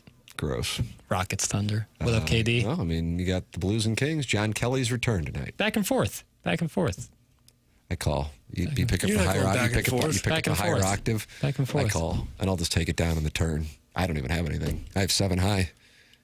It would just be easier if it was all on YouTube TV, though. I mean, I could flop the 5-6 and then have an up and down straight draw, but I don't need it. I'm just going to take it down just by coming over the top. I heard the higher octave. I'm going to call. Have you ever got 4 of a kind in poker, Tim, in all your hands of poker? Yeah, absolutely. Okay. Is that more or less rare than a Royal Flush? Or is that like, is Royal Flush? I was sitting with a guy yesterday, Dud. You know what I had? And I know Michelob Ultra's a sponsor of the YouTube chat. Just a couple Blue Trains yesterday afternoon with a compadre. Blue Trains, that Bush? Bush Light. Yeah. Well, all AB products. You better believe it. And we're sitting there BSing, talking a little poker, actually. Uh-huh. And Doug was at the 2008. Gosh, I don't know the years, Tim. World Series of Poker main event, my first main event. And a couple tables over from me was Ray Romano. You remember him? Sure. Everybody Loves Raymond. Mm-hmm. And saw him in the hallway. Got a picture with him, as a matter of fact, because producer Joe was out there. Not only was he sharing a bed with Andy Dick, but he also was covering. Had himself quite a time, didn't he?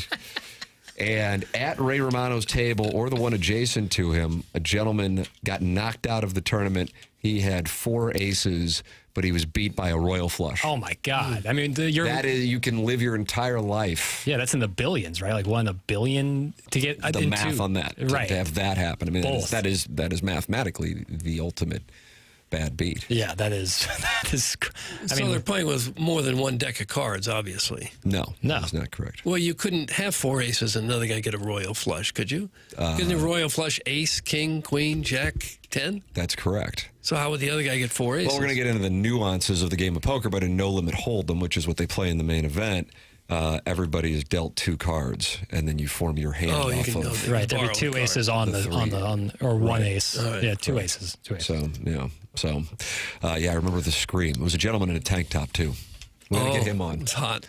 It is. Thank you very much. Would you just quit at that point if you lost all your money on 4 aces? I think that's what it sounded This like. is the odds of that are 1 in 165 million. There you go. How about that? Yeah, and it was a few tables over from me. Talked it over with old Ray Romano in the hallway.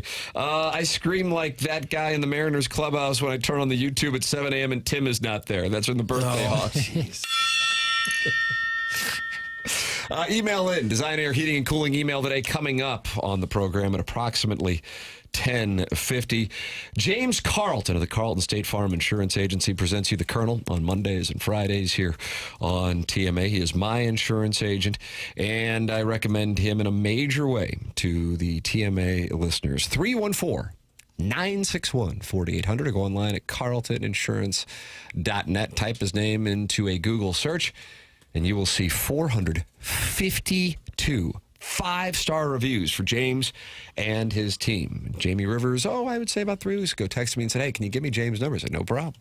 And I see him the next day, and he goes, oh, my God, that guy saved me thousands of dollars. That's right. That's what he can do for you.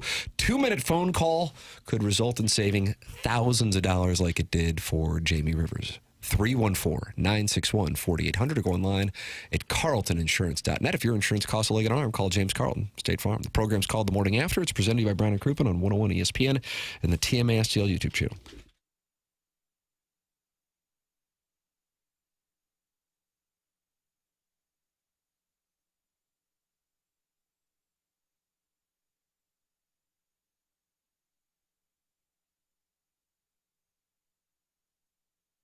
My wife has said for years, let's go to Scotland. Let's do it. Martin Kilcoyne here, getting excited about this trip next summer. The trip of a lifetime, really. Can't wait to hang out with you, the listeners, telling some stories, maybe a little TMA behind the curtains, having some fun while we're just sitting there sipping whiskey at a historic whiskey distillery, cruising along the Orkney Islands, going to the lovely Loch Ness, the Highlands, all these great places that you may have seen and featured during like a British Open or something.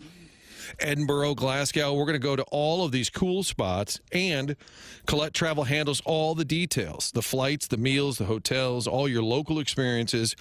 All you have to do is sit back and enjoy. Can't wait to be there with you in Scotland. Don't miss out. Call our friends at Altair Travel to find out more. 314-968-9600. Altair Travel. 314-968-9600. Can't wait to be hanging in Scotland with you, the great listeners here on 101 ESPN. Also, more information on the website, 101ESPN.com.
Oh, my. Barry White. Doug, this program is known for journalism. That's our bread and butter. Breaking stories, contacts. You call what wearing out shoe leather? And in the commercial break, I conducted sports journalism. What'd you do? Bryant Gumbel and Real Sports would be proud of me. First, let me do a scene setter. Jackson, let's go back to the audio you played at 7:41 this morning, titled "Some Soft-Spoken Neckbeard Does a Walk and Talk Complaining About College Game Day Going to Vanderbilt, Missouri." Are we all kind of over College Game Day now? How many times have they been to Athens in the past few years? And that's not to knock how good Georgia's been recently, but they're just recycling the same locations over and over. If this was 5 years ago, no doubt in my mind, they would have gone to BYU-Utah game. And then this weekend, they're going to Vanderbilt, which is fine. Vanderbilt's doing really good this year, coming off a good year last year. But it's like they're doing the easy choices instead of ones that would be more fun for people to watch, if anybody's still watching. I know that they've been there before, but in the FCS, you have North Dakota State playing South Dakota, I think, number 1 versus number 2. You said I think. Why would you not want to involve them? And this really isn't hating on the SEC. I mean, it's valid. The conference is pretty deep. But again, they're really just prioritizing who they feel is the most important to them and who's going to bring in the most numbers. I know it's a business, but it's like they're just disregarding the fans and what people want and just bringing in celebrities and doing small little concerts during the show. And I feel like they're just missing the point of what the fans want to see and what the show was and what people are excited to see. And what he says they are excited to see, of course, is North Dakota and South Dakota play football. Right. While he walks through what sounds like some dense foliage and then near an interstate. So we were theorizing earlier in the program after Jackson played what he titled "Some Soft-Spoken Neckbeard Does a Walk and Talk." That's kind of the best description I could think. My theory, Nate Bargatze, comedian, big Vanderbilt guy, that would be the play. Well, you know, I went out and about during the commercial break. Oh, did you? And I ran into Greg Warren, friend of the program. Really? Friends with Nate Bargatze. Touring with Nate, playing the United Center. And you hate the United Center? You love the United Center. Somebody was ripping the United Center, I feel like, recently. Yeah, someone was. I like it a lot. Okay. I don't know why the United Center even I came feel like we were up. at Rawlings when someone said that. Is that right? Maybe JR. JR said that someone was ripping the United Center and we had JR on. And they didn't like the urinals? Yeah. They wanted troughs? They wanted troughs, which I agreed with. Why? More guys. Oh. But I almost came close to king shaming there. Thank you. So I see Greg in the hallway because this is kind of like those Sports Center commercials. You just walk around the hallway and it's just littered with celebrities. Albert Pujols is making copies. That's right. So Rafe Williams is out there from the Riz Show talking with Greg. And Greg's been on TMA many a time. I was on his podcast, wanted to help their numbers out. Sorry about that. No, I'm sorry. Allergies? A couple months ago. And I said, hey, I got a question for you, but I can't remember the question. And that's always a great conversation starter. Yeah, the people love that. Especially two comedians having a conversation and some ass pony walks through while he's trying to get his protein shake during a commercial break and interrupts. And Greg, being a kind man, acts interested and grateful that I've interrupted their conversation by saying, I've got a question for you, but I can't remember. You've interrupted it with absolutely nothing. I am now nothing but downside. Oh. Yeah. It's like when I get a DM from a listener asking if I know anybody with tickets to a game that's like, you know, $1,000 on the open market. Right, which is a direct request. That's correct. Hey, Greg, I got a question, but I can't think of it. Oh, okay. But then, Doug, by the grace of Yahweh himself, the question comes to me, and I said, Nate Bargatze, I know you're touring with him. what do you think about him being the college game day celebrity guest this Saturday? And he goes, oh, man. He goes, well, we're playing Chicago United Center. He's opening up for him. Greg is. God bless him. Thursday and Friday night. And then Sunday, or Saturday, I guess, they're in Cincinnati. I said, but PJ, Chicago down to Nashville, and then up to Cincinnati could make that happen. He goes, God, you're right. That could actually happen. He goes, if he's doing that, I'm in. I'm going to ask him because Greg's a big fight tiger. Yeah. Oh, yeah. And Nate's anchored down. He's anchored down big time. Big time. So I feel pretty good about where I am on this thing. Because I'm on Sheryl Crow. Doug's on... Who are you on, Doug? Luke Bryan, famous Georgia Bulldog fan. I don't think it... I think it's the connection with ABC and ESPN and that. And he'd be in Nashville. Probably. He has a great bar in Nashville. So does Jason Aldean. What about Kid Rock? Honky Tonk, which is right next to Luke Bryan's, I want to say. No. I always go to the Luke Bryan's Luke rooftop. Bryan has a big personality. He'd be pretty good on that. I agree. He's been on that, hasn't he? He has, Yes, okay. When Georgia, yeah. He had I think he had a needlepoint belt on. Oh, did he really? Oh. Represent Ladue. that. But it's like they're doing the easy choices instead of ones that would be more fun for people to... Knock it off, neckbeard. Wouldn't you think the people that are going to do it this Saturday already know? I don't know. I think they kind of fly by the seat of their pants a little bit just because they don't know. Like they announced it was going to be Vandy 48 hours ago or less. Luke Bryan lives in Georgia. That's from MacGruber. All right, relax. I don't care. It's an SEC I'm with guy. you, but relax. Your local meatball says it's going to be Post Malone. Don't you think it'll be Posty? No, could be. He's a Texas guy, though.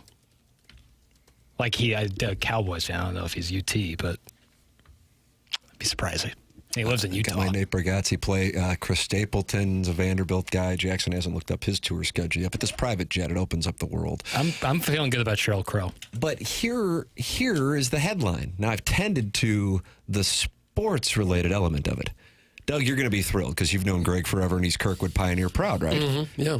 How about this? Talking to this guy. Great effing guy. I mean, so happy Love for him. He's Greg been Warren. grinding forever. He's experiencing great success. Now he's touring with Nate. 2 weeks, he's on The Tonight Show. Oh, really? How about that? He is? Yeah. I'll be darned. That is I awesome. said, is this classified? Can I not talk about it? He goes, no. He goes, we can absolutely talk. Super awesome. How about that? Greg Warren going on The Tonight Show in 2 weeks. United Center this weekend. With Nate Bargatze. And Tonight Show. Wow, Probably that's awesome. flying private to Nashville because it's going to be Nate Bargatze on the set. That's what I think. He'll have his own sitcom by this time next year. I mean, how about this guy? That's awesome. That is awesome. How great is that? He is really, truly like a world-class guy. He is A+, and Yeah. I am super happy for him. God bless that. Mm-hmm. I can't wait to watch. Yep. He said, I think he said November 4th. Sweet. How about Cannot that? wait. God bless. Happy for Greg Warren. Email in the morning after at InsideSTL.com. 4-hour design, air, heating, and cooling. Guys, it's going to be Tim McKernan on game day with that creep that wants Tim and his family to stay in his hotel with Tim's son's smelly Mizzou jersey. Damn. It's from the Orson Woods Wacko. I guess if they wanted me to do it, I think I probably would have to clear it. My contract here with 101 ESPN, I don't know if that would be a breach. Right. Despite it being an ESPN property. Correct. We're not talking about you being the celebrity Well, guest. Orson Woods Wacko says it's going to be me with my son in his smelly jersey, and my wife has sent me a picture, and I guess he was wearing it to preschool today, so that would be 3 straight days with this jersey. Yeah. I'd go 4 or 5. That would be, I can see the image now of Tim in between Pat McAfee and Nick Saban making picks. So you think it might happen? I think it would be great. I think he's too big. I agree with that. Right. I'd rather do Big Noon Right. You in Portnoy. with other people who peaked in 2005. All right. It's 314-399-9646. That's how you can text into the Air Comfort Service text inbox. And you got that Michelob Ultra YouTube chat, youtube.com/TMASTL. John Scores theorizes it's going to be sunny gray. Doug, he is a Nashville resident. I don't think it will be. Everything's That's a just good guess, wet. John. I just don't. What if it's going to be too hot in Nashville, so he wouldn't want to do it? The program's TMA 101 ESPN.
Oh, wow. You guys might have to handle this segment. This one hit you in the feels? I didn't know it was coming. That was the issue. You got to prep me for this. So sultry. Boy, when we would play this at the Sigma Chi house. What would happen? You guys would play this? Like 50 guys? 250, even better. 5X Just ROI. sitting there thinking.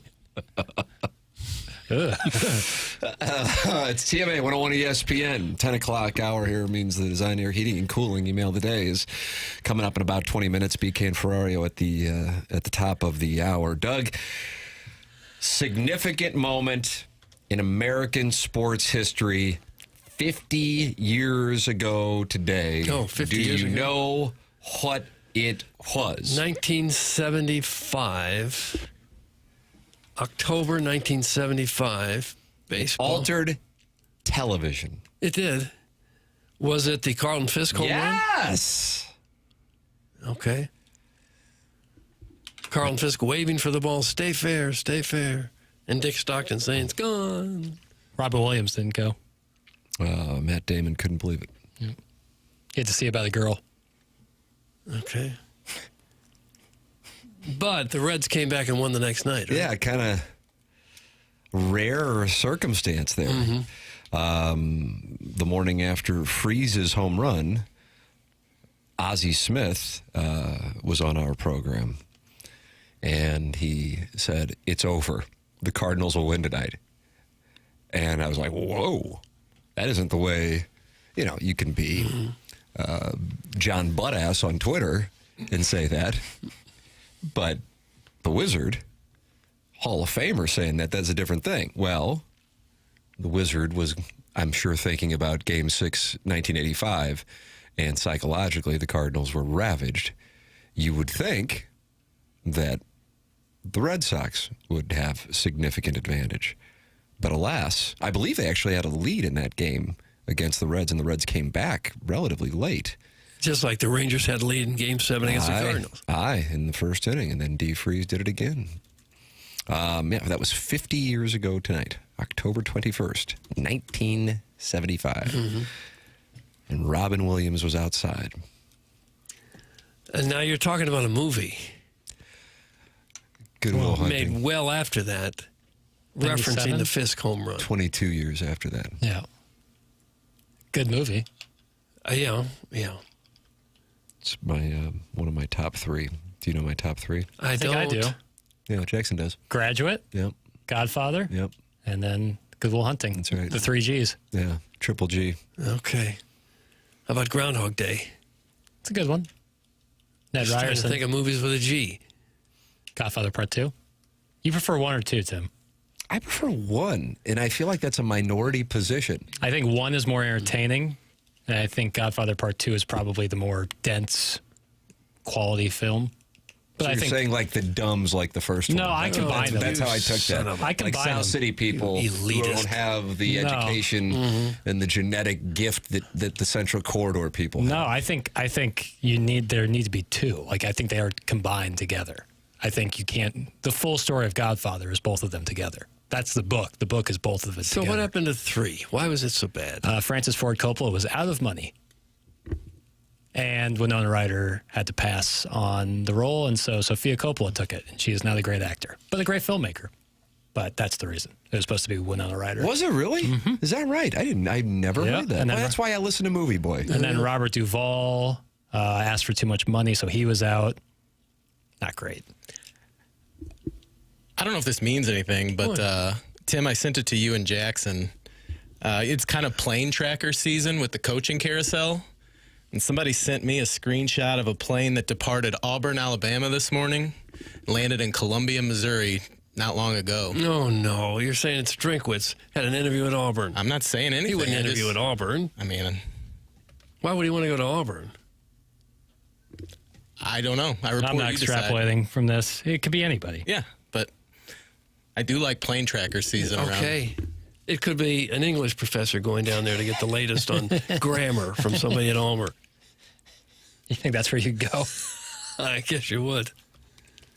Guys, I'm pretty sure 50 years ago today, Marty and Doc also went Back to the Future. That's from the 425. Is today Back to the Future Day? And I've slept on that? It can't be right. That October 21st does sound right. And that was 85. Yeah, Back to the Future Day. Was Carlton Fisk. Son of a gun, yeah. Back to the Future Day is October 21st. Doug, so many things are happening right now. The specific day in the movie was 2015. So we're 10 years past that. Okay. Tim has the memory of AI. Can I pay you to memorize my social security number so anytime I need it, I can nervously call you? That's from Steven Time. Gosh. The biggest lemming has to be Libby Jack. Now he says he wants a tall woman so he can be like his king, Tim. That's from Starfish Street. You people are morons. I don't understand what that means. Like a tall woman to be tall like me? Your wife is, I guess, I wouldn't say not like 6 feet tall. She's taller. Taller than what? Taller than, what do you mean what? Taller than the average woman. You meant taller than Tim, She's not taller than Tim. Yeah, she's not taller than me, actually. Okay. She's taller than the average woman, I would say. Tim is not as short as he leads on, I'll say that. I hate to break the facade here. How tall a gentleman are you? With or without the lifts? Yeah, that's the key. 5'1". 5'1". 5'1" and 3/4, though. Right. Now, with the lifts, I mean, I'm like walking around with 6-inch pumps. Yeah, little homunculus. You ever fall off the lifts? I'll stumble sometimes if I'm really trying to lean into a driver. Yeah, I can see that. That's funny to me. Maybe the Jets a player visiting Como from Auburn. That's from Carney. It could be a million That's different Carney things. Wilson. She did Playboy, right? I hope not. And with today's a Zoom, it just seems like going down there would be just a big impact on your carbon footprint for no reason. You think people care about that who can afford PJs? I think if someone offered you like, hey, you can just do this Zoom for 30 minutes or fly down and spend your entire day doing it, you'd probably pick the Zoom, especially when But you not because of a carbon footprint. Well, first of all, it's Toughness Tuesday, so we should be locked in on that. Missouri's got Vandy. I don't think anybody gets You hate Toughness Tuesday. I bet Martin hates Toughness Tuesday. I don't That's think what anybody Strick always says. It is Tuesday. And every time he says something, I want to text Martin. He's like, well, it's Toughness Tuesday, so we're focused on that.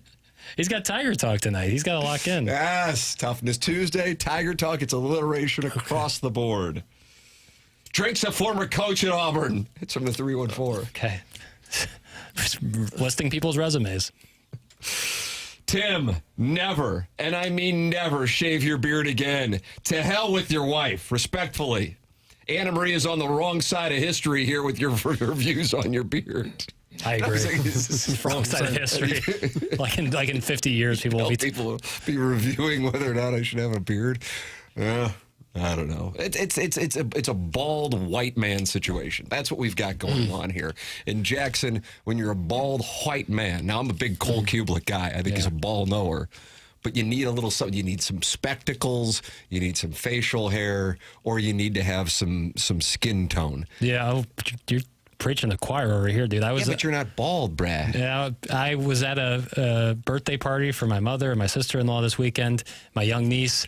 I was confident at this place, and I came in with no hat, just letting the hair ride. And then there were some giggles I heard from the nieces, and they said, "Why? You're going bald." I was like, "Oh, I just don't think you are." Well, the innocent, innocent young nieces. Let me see what's doing. Let me see what's doing. Not after a hat. Oh, no wow. dice. It's gonna look even worse. It's gonna look bad. Someday you're gonna look like a Q-tip. Yeah, and I can't grow facial hair too, so it's just a lot of flesh. Well, then you go with glasses. You need yes, I have to wear fake glasses. No, I have don't do impeccable that. vision. Impeccable Don't wear vision. fake glasses. I can't just be all flesh, man. Cut that off. Yes, I'm you gonna can. look like when Darth Vader took his mask off. He's sitting there with the harmonica in his mouth. Look at the picture. Was tough. That was a tough spot. Well, you're working on another beard now. Yeah, beard. That's quotation better than mark. Fake glasses. It's like a tennis ball has fuzz. That's what I have as a beard. Oh my word! Yeah, it's a hell of an existence over here. Guys, I'm having leg shortening surgery so I can view the world how Tim sees it. That's from Steven Time. I wonder how many people will do that. You think it's just a hacksaw? right on the fibula. The Civil War surgery. Yeah, that's what they would do. Battle of Antietam, was that Maryland? Was that Maryland? I think that's the bloodiest battle in the Civil War, right? Yeah, Antietam? was. Yeah. Even more than Gettysburg? I think so. Yeah, people forget about Antietam. We'll talk more about it tomorrow, though, when Martin's back. Jackson Bielema is talking about Illinois and their ranking, and he thinks they would be ranked in the college football playoff rankings if they came out today. How about that? Literally, the best thing that we can have happen for us is to Indiana and Ohio State continue to win out and play in the Big Ten championship game. I mean, I'm a big believer in that one.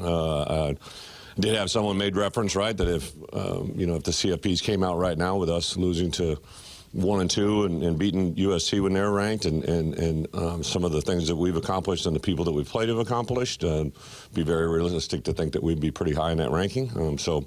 I don't really have a vote in that one, right? I just watch it when it gets released, like everybody else. I don't even watch it. I just hear about it after it happens. But it's an exciting time. Oh, gosh, someone took a big hit. I would tell you this. I think it's better than 50% that Illinois finishes 10-2. Let me take a look at the rest of it. Let me handle that for you, Thanks, because that's what we do around here, show prep. Maybe everybody could learn. At Washington versus Rutgers versus Maryland, at Wisconsin versus Northwestern. I don't see anywhere where they would be underdogs. Maybe UW. That's the game this weekend that I would say is the one that would be the biggest potential issue for them.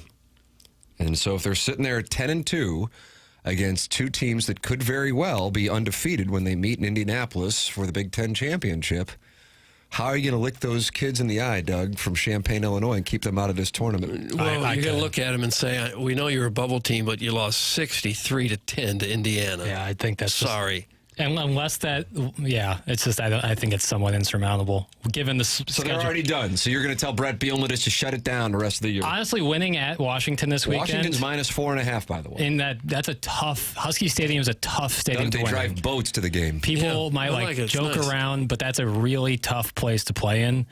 Ask Ohio State, who I think only put up a touchdown that first half against them earlier this year. It's a really tough place. I don't think they have a big enough win on the table. I don't think USC is going to hold on and look great. I just don't think they're going to have a signature win, and then they have a 53-point loss, albeit to a great team, and there's external factors involved. Their secondary was decimated by injury. You think people are going to, like that? People won't care.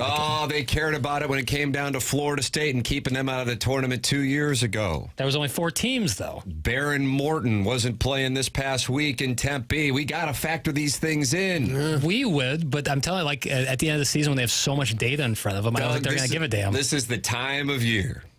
And I love to play Nostradamus for our audience because I make picks, you make money. I make picks, you make money. You make money. Blah, blah, blah. You're going to start hearing these 2 words, brother. And maybe it's 1 word with a hyphen, I'm not sure. Eye test. And the eye test is the following. We will now subjectively frame it to get blue bloods into the tournament. 100%. That is the eye test. It's always the thing, like the hypotheticals, like, well, if Notre Dame played against Illinois, like, what do you think with that? It's like, well, what are we doing? We running a simulation in our head? I don't know. They didn't play. Washington, for the record, coming off a 24-7 loss in Ann Arbor, also has only lost to Ohio State. So if Washington, who gets Wisconsin, Purdue, UCLA, but then unfortunately Oregon finishes the year at 8-4, and then USC has a good finish to their season, Illinois would have Washington and USC, and they'd be sitting there 10-2 with 2 losses to perhaps the top 2 teams in the country when you sit here and you talk about this tournament. But then we have to ask, what's their biggest win? USC. And if USC finishes with 4 losses, which is very much in play. I mean, I'm just telling you, we're on a collision course in Champaign, Illinois from Missouri and Illinois. I'd love to see it. I would love to see it. Or maybe we head to South Bend, Indiana. A Friday snowy night in northern Indiana. That I prefer. You are looking live. Yeah, I'd rather than play Notre Dame. You really think after watching Mizzou play, they're going to beat Vanderbilt, Texas A&M, and Oklahoma? Yeah, there you go with your eye test again. What? After you've watched with your eyes, Dougie then play Vanderbilt, played Auburn. Yeah. Do you really think they're gonna win all those games? Well, or 2 out of 3? No, but I think their defense is good enough to keep them in every single game. That's what I'll say. And if you're in every single game, what can happen? Anything can happen. Yeah. How about that? Yeah. Seasons change. It's true. Anything can happen. That is hard to argue. Yeah. Let's see how it but shakes I'm out. saying I would be really surprised if they get through this back half of their schedule and are still a playoff team. I'm going to post a link to this audio to my Twitter feed, and Tiger nationalists are going to be attacking you all day. I'm going to email it to Drink. Get ready for the next presser. Yeah. All hell's about to rain on your head. I was up screaming at my TV like everybody else in the game against Auburn. Yeah. But when I saw their offense, when I saw them get really dominated in that third quarter against Auburn, I thought, this does not look like a playoff team to me. I'm sorry. It doesn't. Maybe it'll change. Maybe it'll turn it around. 2.5-point underdogs at Vanderbilt. The number has moved a little toward Missouri's favor, but not as significantly as it did for the Alabama game and the Auburn games. Design, Air, Heating, and Cooling email today is next, right, Jackson? Am I correct on that? All right. Mentality is a longtime sponsor here on TMA. If you are not feeling like yourself, if your family has been noticing that you are not yourself, these can be symptoms of low testosterone, feeling sluggish, putting on weight, even when you're eating how you normally have been eating, and working out, but not putting on muscle like you used to. And perhaps your libido is not where it once was. Well, Mentality can help you out. Longtime TMA sponsor is Mentality. I've been out there. I've been tested. They test your free testosterone. It is at mentalityhealth.com. Stop being tired of being tired. Get back to the guy you used to be. Visit mentalityhealth.com and reserve your spot today to get tested, and that includes your free testosterone. I have been tested. Super quick and easy process. Friendly staff, and I would say it took about 20 minutes. It's Mentality online at mentalityhealth.com. Design, Air, Heating, and Cooling email of the day is coming up next. This is The Morning After, presented to you by Brown and Crouppen on 101 ESPN and the TMA STL YouTube channel.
This is Jackson with the Sports Center update brought to you by Saliga Heating and Cooling. Blues in action tonight, taking on the Los Angeles Kings right here on 101 ESPN. Pre-game at 6 p.m. Puck drops at 7. That was another Sports Center update brought to you by Saliga Heating and Cooling, a Daikin heating and air conditioning dealer.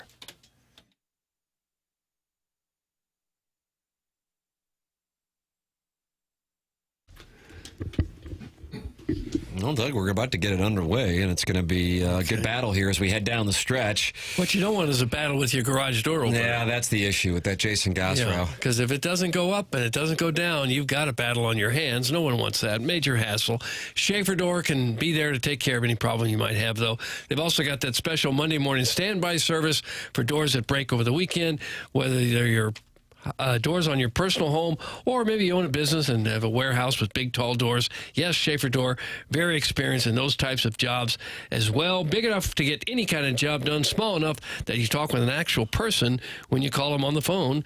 They service and install LiftMaster. LiftMaster garage door openers are strong, quiet, and they are versatile. You're saying, okay, what's the website? Well, here it is now, SchaeferDoor.com. That's SCHAEFER, SchaeferDoor.com, or you could call or text them at 636-782-3608. That is Schaefer Door Company. There it is. SchaeferDoor.com, sponsor of the podcast. And Martin Kilcoyne will tell you about Design Air, sponsor of our email today. Love talking about Design Air Heating and Cooling because they are a loyal sponsor to TMA, longest running sponsor on the program. And we love hearing the great feedback from you, the listeners, when you've done business with Design Air, had them out in the summer for your air conditioning, wintertime with the furnace, whenever it is.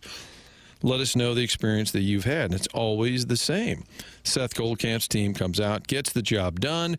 They do it right, and long term, you know what? It's a company you can count on to be around for another 5-10 years. Who knows? They've been around for more than a century, so you know they're not going anywhere. That's the point. Go to designerservice.com. The weather is shifting right now. You can start to tell. You wake up in the morning. Maybe you've already flipped the furnace on at this point. Get a tune-up before winter takes hold. Get that thing checked out ahead of time, and you can do it with a great team. The employees love working there, and you will love working with them. It's designerservice.com. There it is, sponsor of our email of the day, and now it's time for the Design Air Heating and Cooling email of the day. Close your eyes. Make a wish. Come on, Doug, treat me like a fish. Thanks, and Anyong. That's from number one Asian intern, Brian Henson. Didn't care for it much. So he is covering the Colts, and the doo-doo man might just be your NFL MVP. Oh, he could be.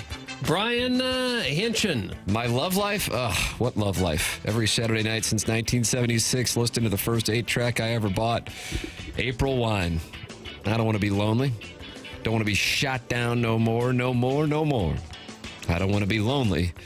Don't want to be shot down. Be shot down. It's from Midge. Midge. Doug, a full tray of nachos doused with cheese, perhaps some mild banana or briny spout peppers, bro.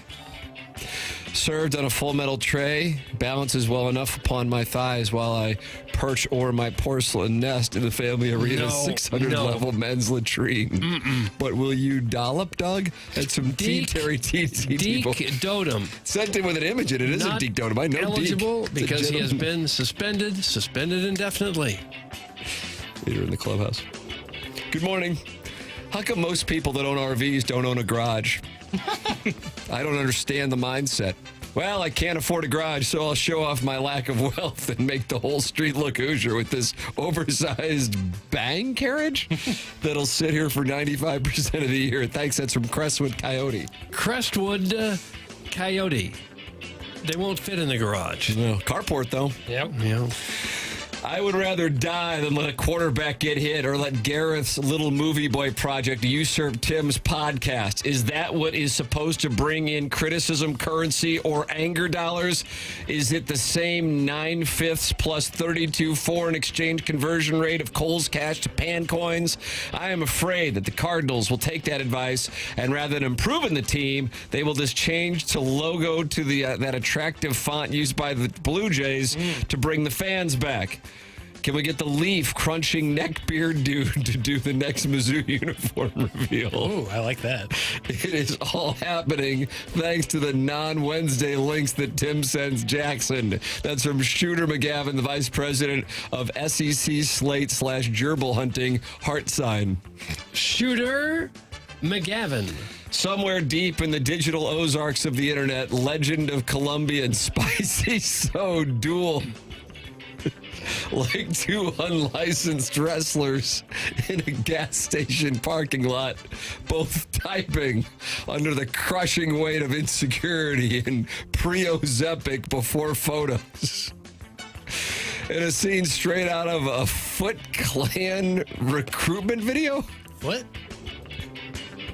The TMASTL YouTube chat glows like an underground dojo for society's rejected fan page outcasts. Men cast out from polite Facebook threads, now finding purpose beneath a 480p live stream in a neon powered by Air Alliance banner.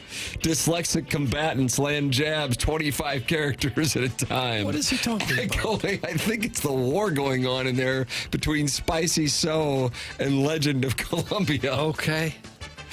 Dyslexic combatants land jabs 25 characters at a time, echoing off the cracked screen of a Galaxy S8, while the rest of the clan cheers through mouthfuls of toaster strudel and Mountain Dew Zero.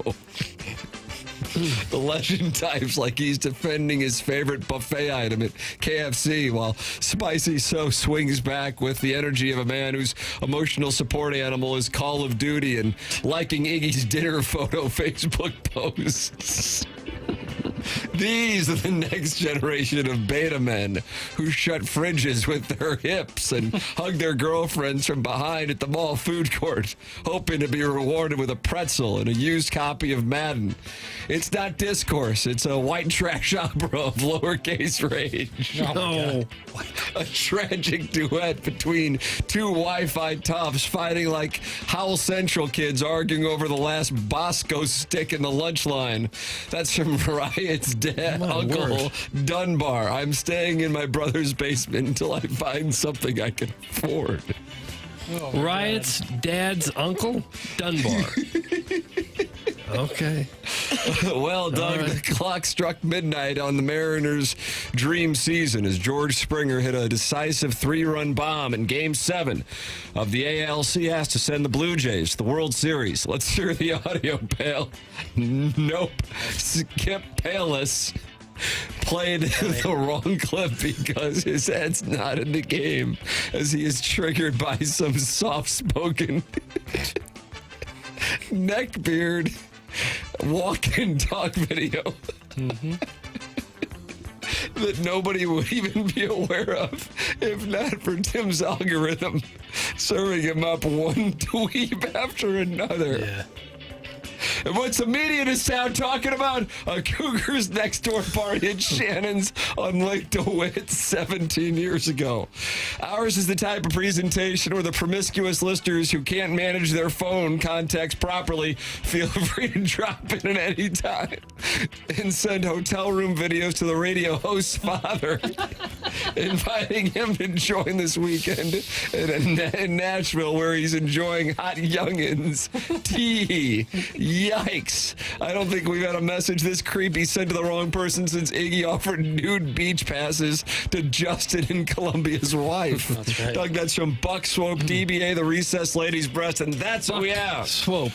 For the Design, Air, Heating, and Cooling email today. The players came out to compete today, and you got to doff your cap to the emailers. I thought Riot's dad's Uncle Dunbar, I think he kind of stole the show. He was good, but I'm going T. Terry TT Boy. I'm going to go with Dunbar.